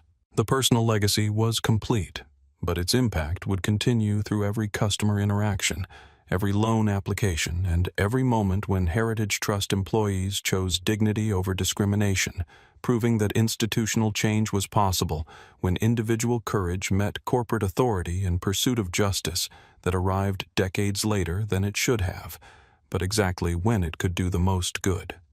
6 months after the morning that redefined Heritage Trust Bank's understanding of power, privilege, and proper customer service, Dr. Valeria Richmond returned to 2847 Prosperity Boulevard, carrying the same leather portfolio, but entering an institution that had been transformed so completely that even its marble floors seemed to welcome footsteps that had once been judged unworthy of premium services. The September sun streamed through tall windows that no longer illuminated segregated seating areas or intimidating barriers between customers deemed appropriate for different levels of service. Instead, the light revealed an open floor plan where families of all backgrounds conducted business with equal attention, where elderly customers received patient assistance regardless of their appearance, and where young entrepreneurs discussed loan applications with staff members trained to evaluate potential rather than prejudice. Miguel Santos emerged from his office with genuine warmth that reflected 6 months of leadership discovery, understanding that creating inclusion was more rewarding and more profitable than maintaining exclusion. His quarterly performance reviews showed customer satisfaction ratings that had broken every previous Heritage Trust record while generating loan origination numbers that exceeded corporate targets by margins that proved discrimination had been expensive as well as immoral. Dr. Richmond, welcome home. Miguel said the word choice deliberate and meaningful. Heritage Trust had become a place where she belonged, not because of her wealth or authority, but because it had learned to welcome everyone with the dignity her father had been denied 39 years earlier. The transformation was visible in every detail, from the community investment wall displaying success stories of businesses funded through Valeria's $50 million initiative to the customer service training certificates that lined the teller area to the suggestion box that had replaced the bronze plaque marking premium services for appropriate clientele. But the most meaningful change occupied the memorial corner where Samuel Williams's 1987 loan application was displayed alongside contemporary approvals that used criteria which would have qualified him for the business capital his entrepreneurial vision deserved. Fresh flowers replaced weekly by staff members who had never met him but understood his legacy, honored a man whose dreams had been deferred, but whose daughter had ensured they would never be denied again. Mrs. Carmen Rodriguez approached with her granddaughter Maria, a college junior studying business administration, who had chosen her major after witnessing institutional transformation that proved change was possible when courage confronted established power. Dr. Richmond, I wanted Maria to meet the woman who made sure my granddaughter will never see what I witnessed in March. Maria Rodriguez offered a firm handshake and direct eye contact that reflected confidence earned through watching her grandmother's dignity validated by institutional change that had arrived through individual determination. Dr. Richmond, I'm writing my senior thesis on stakeholder accountability in financial services. Heritage Trust is my primary case study for how institutions can transform discriminatory practices into inclusive policies. The conversation revealed changes that extended beyond Heritage Trust's walls, with Maria's research documenting similar transformations at banks throughout Dallas that had implemented policy reviews to avoid the viral accountability that had reshaped Heritage Trust in real time. The ripple effects of one morning's confrontation with sophisticated discrimination had influenced industry practices across the Southwest region. Brittany Walsh, now a senior customer service representative whose performance evaluations consistently ranked among Heritage Trust's highest, approached to share appreciation for leadership that had taught her to recognize customer potential rather than social position. Dr. Richmond, I wanted to thank you for helping me become better at my job. Treating everyone with respect is actually easier than trying to figure out who deserves what level of service. The simplicity of her realization reflected a broader cultural shift that had replaced complex calculations of social hierarchy with straightforward commitments to professional service that improved working relationships while generating superior business results. Staff members who had once devoted energy to sophisticated exclusion now focused on understanding customer needs and providing solutions that built long-term banking relationships beneficial to both clients and Heritage Trust. Rachel Torres presented the 6-month Community Impact Report, documenting measurable progress that translated individual accountability into institutional transformation. The Community Investment Fund had approved 127 loans totaling $23.7 million, creating 340 jobs and generating $47.2 million in economic activity within previously underserved Dallas neighborhoods. The financial literacy programs had served over 400 participants, with 73% reporting improved credit scores and 41% successfully applying for additional banking services. But the statistics only hinted at personal transformations that occurred when institutions chose inclusion over exclusion. Heritage Trust had become a place where Maria Gonzalez could expand her catering business, where Michael Thompson could open his auto repair shop, where Sandra Kim could launch her graphic design studio, and where dozens of other entrepreneurs could build wealth within communities that had been excluded from traditional banking relationships. The Memorial Corner attracted daily visitors, customers, who paused to read Samuel Williams's business plan and understand how institutional bias had denied opportunity to qualified entrepreneurs whose only deficiency was appearing different from loan officers' expectations. Many left flowers notes or small donations to the Community Investment Fund, creating an organic memorial to dreams deferred but ultimately honored through comprehensive institutional change. As afternoon light created dancing patterns across the marble floors, Valeria Richmond stood where she had been forced to wait 6 months earlier, looking around a lobby that had been transformed from a symbol of exclusion to a model of institutional inclusion that was attracting attention from financial institutions across the nation. The Heritage Trust Bank that had dismissed her in March no longer existed, replaced by an institution that proved her father's faith in American possibility was correct, even when individual Americans failed to live up to those possibilities. The change was permanent, measurable, and meaningful, ensuring that Samuel Williams' granddaughter would enter these doors with dignity rather than having to fight for respect that should never have been conditional. The digital documentation of March 15th's confrontation with institutional discrimination had evolved far beyond its original social media platforms, becoming a case study in how individual courage combined with technological amplification could create accountability that forced institutional change within hours rather than decades. 6 months later, the viral legacy continued expanding through channels that transformed one morning's documentation into a national conversation about dignity, justice, and the power of witnesses to create consequences for prejudice. James Murphy's original Instagram livestream had accumulated over 2.3 million views with saved recordings, shared across every major social media platform and translated into 12 languages by viewers who recognized universal themes of discrimination and accountability. His tech entrepreneur Dallas account had grown to 340,000 followers as he continued documenting positive changes at Heritage Trust alongside similar transformations at other Dallas institutions, creating a platform for celebrating progress while maintaining pressure for continued improvement. The viral documentation had generated unexpected opportunities for James with speaking engagements at business conferences, where he discussed the responsibility of witnesses to document discrimination and the power of social media to create real-time accountability for institutional prejudice. His testimony before a congressional subcommittee on financial services discrimination was viewed over 800,000 times, establishing him as a national advocate for transparency and customer service across all industries.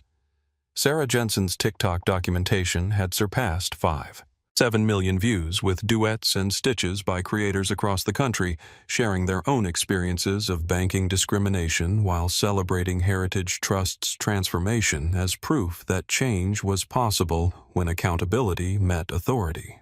Her content had evolved into a diversity and inclusion consulting business that worked with corporations throughout Texas to identify and eliminate discriminatory practices before they could generate legal liability or public relations disasters. The hashtags generated by the original documentation continued trending periodically as news events reminded social media users of Heritage Trust's transformation with hashtag banking justice and hashtag heritage accountability becoming shorthand for institutional change achieved through viral documentation rather than traditional legal or regulatory processes. The terms had entered academic discourse, with university professors using Heritage Trust as an example of how digital democracy could create consequences for discrimination that legal procedures had historically failed to address adequately. Netflix had acquired documentary rights to the story, with production beginning on a feature-length film that would examine how 6 months of institutional transformation occurred through daily choices by employees who had learned to prioritize inclusion over exclusion. The documentary team conducted interviews with Miguel Santos, Rachel Torres, and other Heritage Trust staff members whose careers had been transformed by learning that dignified customer service was more rewarding than sophisticated discrimination. The academic impact extended beyond business schools to sociology departments, where Heritage Trust became a case study in how institutional change could occur rapidly when individual accountability was combined with corporate authority and public pressure. Research papers examined the viral documentation as evidence that social media could create democratic oversight of institutional behavior, forcing changes that traditional regulatory processes had failed to achieve. Harvard Business School's case study, When Accountability Meets Authority. Institutional change, through stakeholder intervention, was downloaded over 45,000 times by professors incorporating Heritage Trust's transformation into curricula across multiple disciplines. The case study examined how Valeria Richmond's intervention demonstrated that meaningful change required both individual courage and institutional power, with viral documentation serving as the catalyst that made rapid transformation possible. International attention came from banking institutions across Europe and Asia, where Heritage Trust's transformation was studied as a model for addressing discriminatory practices through shareholder accountability, rather than regulatory enforcement. The European Banking Authority cited Heritage Trust's changes as evidence that market-based solutions could achieve anti-discrimination goals more quickly than traditional government oversight. But the most significant viral legacy was personal, rather than institutional, visible in comment sections where viewers shared their own experiences of discrimination alongside celebrations of courage demonstrated by witnesses who had documented injustice rather than remaining silent bystanders.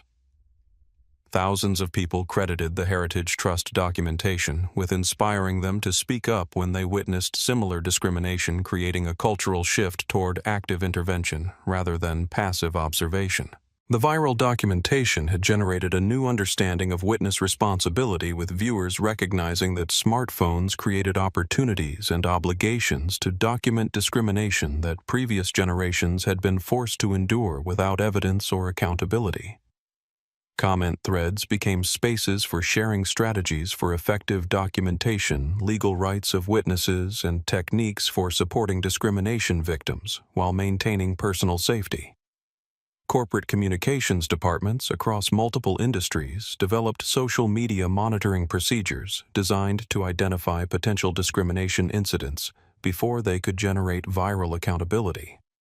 The Heritage Trust transformation had demonstrated that discriminatory practices could become corporate liability within hours if documented and shared effectively, forcing preventive measures that prioritized improved customer service over crisis management. The viral legacy extended to legislative discussions with state representatives, citing Heritage Trust's transformation as evidence that market accountability could address discrimination more effectively than government regulation alone.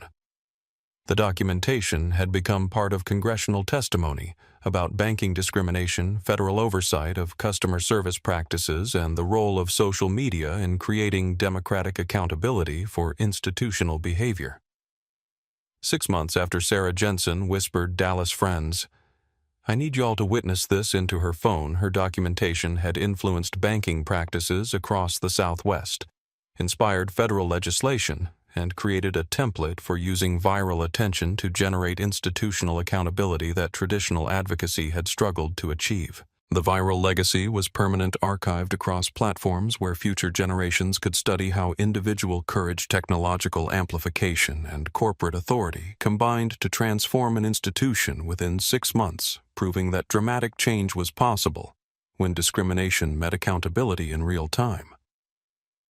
As afternoon shadows lengthened across Heritage Trust Bank's transformed lobby, the story that began with sophisticated discrimination and ended with comprehensive accountability offered lessons that extended far beyond banking, far beyond Dallas, and far beyond any single institution's journey from exclusion to inclusion.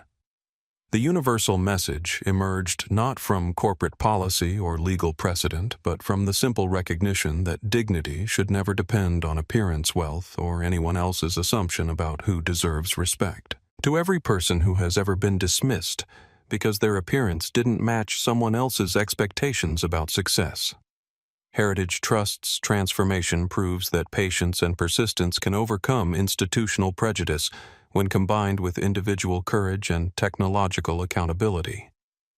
Valeria Richmond's quiet confidence during 20 minutes of sophisticated discrimination demonstrates that maintaining dignity under pressure creates more powerful responses than anger or confrontation ever could.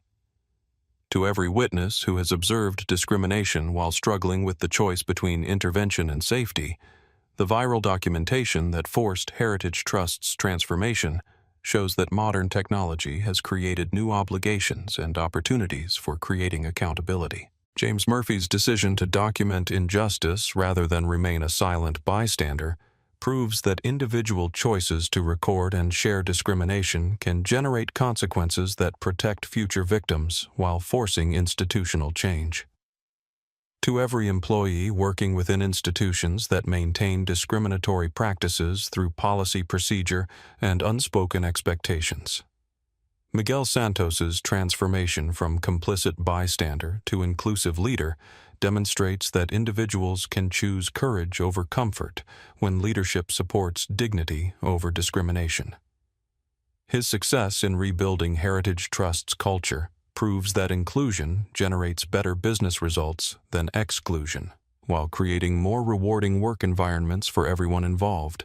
To every person with authority over institutional policies, hiring practices, or customer service standards, Valeria Richmond's intervention demonstrates that power carries responsibility for ensuring that procedures serve everyone, rather than privileging selected populations based on appearance, background, or social position.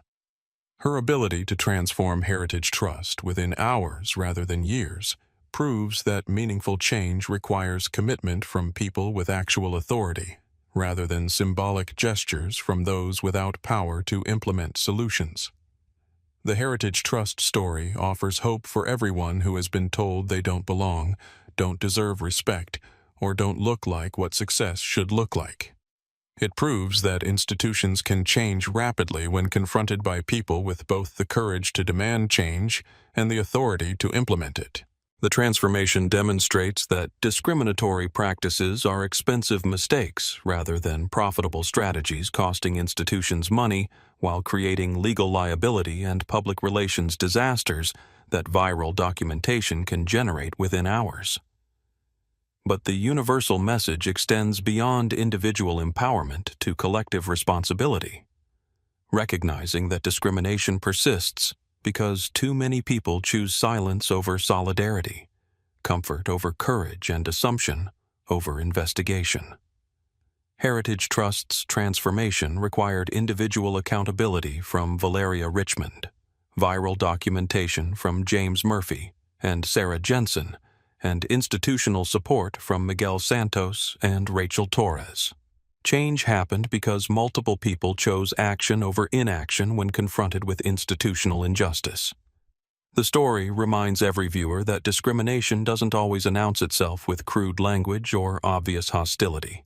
Sometimes it hides behind policy procedure and polite phrases that exclude while appearing to serve. Sometimes it operates through sophisticated procedures that create plausible deniability while achieving discriminatory results.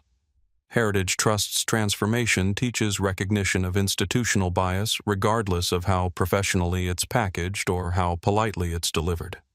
To parents raising children in a world where appearance still influences opportunity, Heritage Trust's transformation offers concrete evidence that change is possible when people choose inclusion over exclusion, courage over comfort, and dignity over discrimination.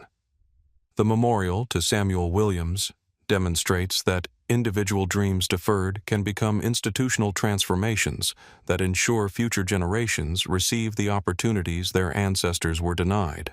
To educators, policymakers, and community leaders working to address inequality, Heritage Trust provides a model for rapid institutional change that bypasses traditional regulatory processes through direct accountability between stakeholders and institutions. The transformation proves that market-based solutions combined with social media documentation can create consequences for discrimination while generating positive changes that benefit everyone involved. The universal message concludes with a question rather than an answer. What will you do the next time you witness injustice? Your choice to document, share, speak up, or remain silent will determine whether discrimination continues or whether accountability forces the kind of change that transformed Heritage Trust Bank from a symbol of exclusion to a model of institutional inclusion. Because Heritage Trust's transformation began with one person refusing to accept discriminatory treatment, continued with witnesses choosing documentation over silence, and succeeded through leadership that prioritized dignity over profit margins.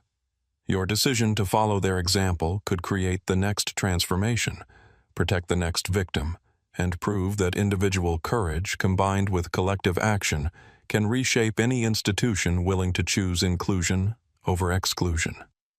The story ends where it began, with the recognition that every person deserves respect, regardless of their appearance, background, or anyone else's assumptions about who belongs where.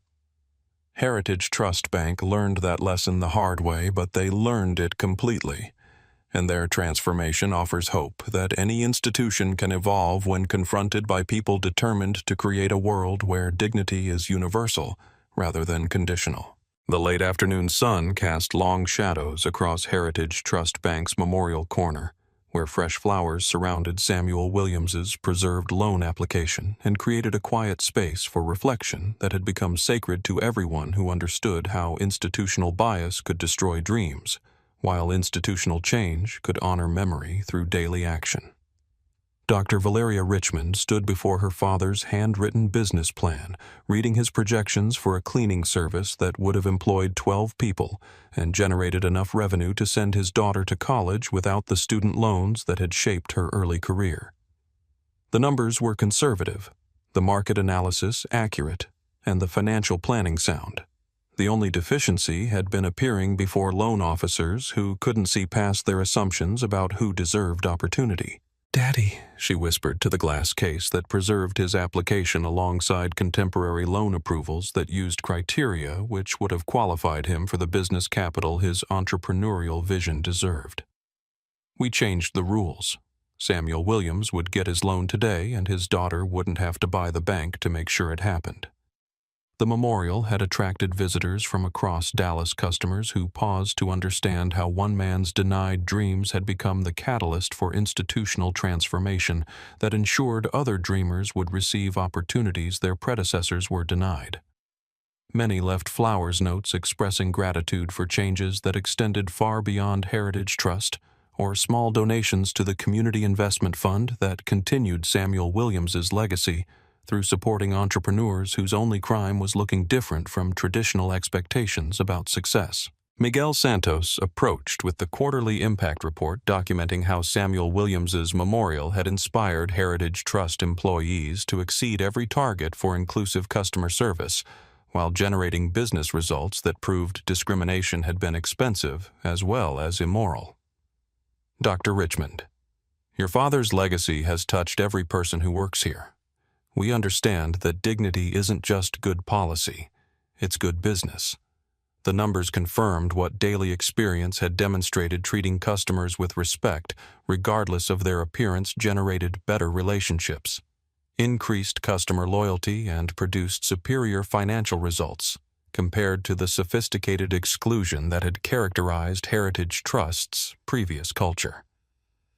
Samuel Williams's memorial had become a daily reminder that inclusive service honored memory while building prosperity. Rachel Torres shared letters from community members whose businesses had been funded through the Community Investment Fund, their success stories creating an expanding network of entrepreneurs who understood that Heritage Trust's transformation had made their dreams possible.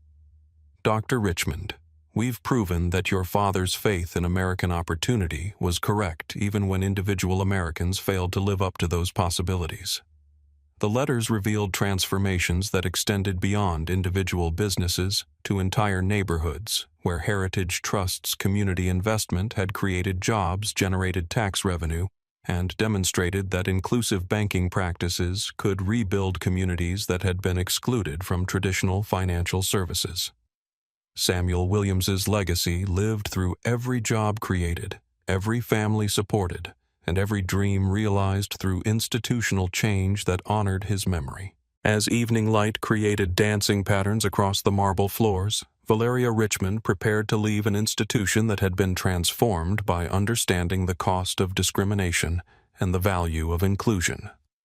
Heritage Trust Bank had become living proof that institutions could evolve rapidly when confronted by people with both the courage to demand change and the authority to implement it. The final legacy frame captured Heritage Trust's transformation in Samuel Williams's own words, preserved at the bottom of his 1987 loan application. "This business will succeed because every customer deserves respect, every employee deserves opportunity, and every community deserves institutions that serve everyone rather than selected populations." His vision had been correct, his projections accurate, and his values sound. The only thing missing in 1987 was an institution willing to look beyond assumptions about who deserved opportunity. 39 years later, his daughter had ensured that Heritage Trust would never again confuse appearance with ability, prejudice with policy, or exclusion with excellence. The memorial inscription, updated to include his own words, now read, Samuel Williams, 1950 to 2008. Every customer deserves respect, every employee deserves opportunity, and every community deserves institutions that serve everyone. His vision became our mission. His dream became our reality. His legacy became our daily commitment to dignity for all. Dr. Valeria Richmond walked through Heritage Trust's revolving doors for the final time as a customer seeking justice, but returned whenever necessary as a stakeholder, ensuring that change remained permanent, meaningful, and measurable. Samuel Williams's dream had been deferred, but never destroyed, and his daughter had made certain it would never be denied again. The story ended where it began, with the understanding that every person deserves respect, every dream deserves consideration, and every institution has the choice between perpetuating discrimination or creating inclusion. Heritage Trust. Bank had learned to choose correctly, and their transformation offered hope that any institution could evolve when courage confronted prejudice with the authority to demand change. Samuel Williams would have been proud.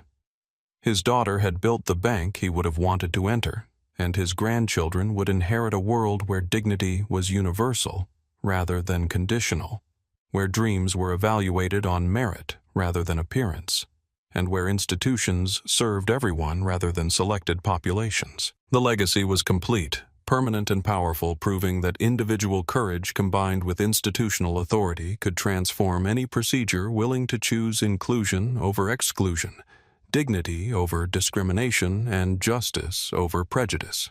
If you've ever been told you don't belong, if you've ever been dismissed because of how you look, if you've ever watched discrimination happen in silence, this story is for you.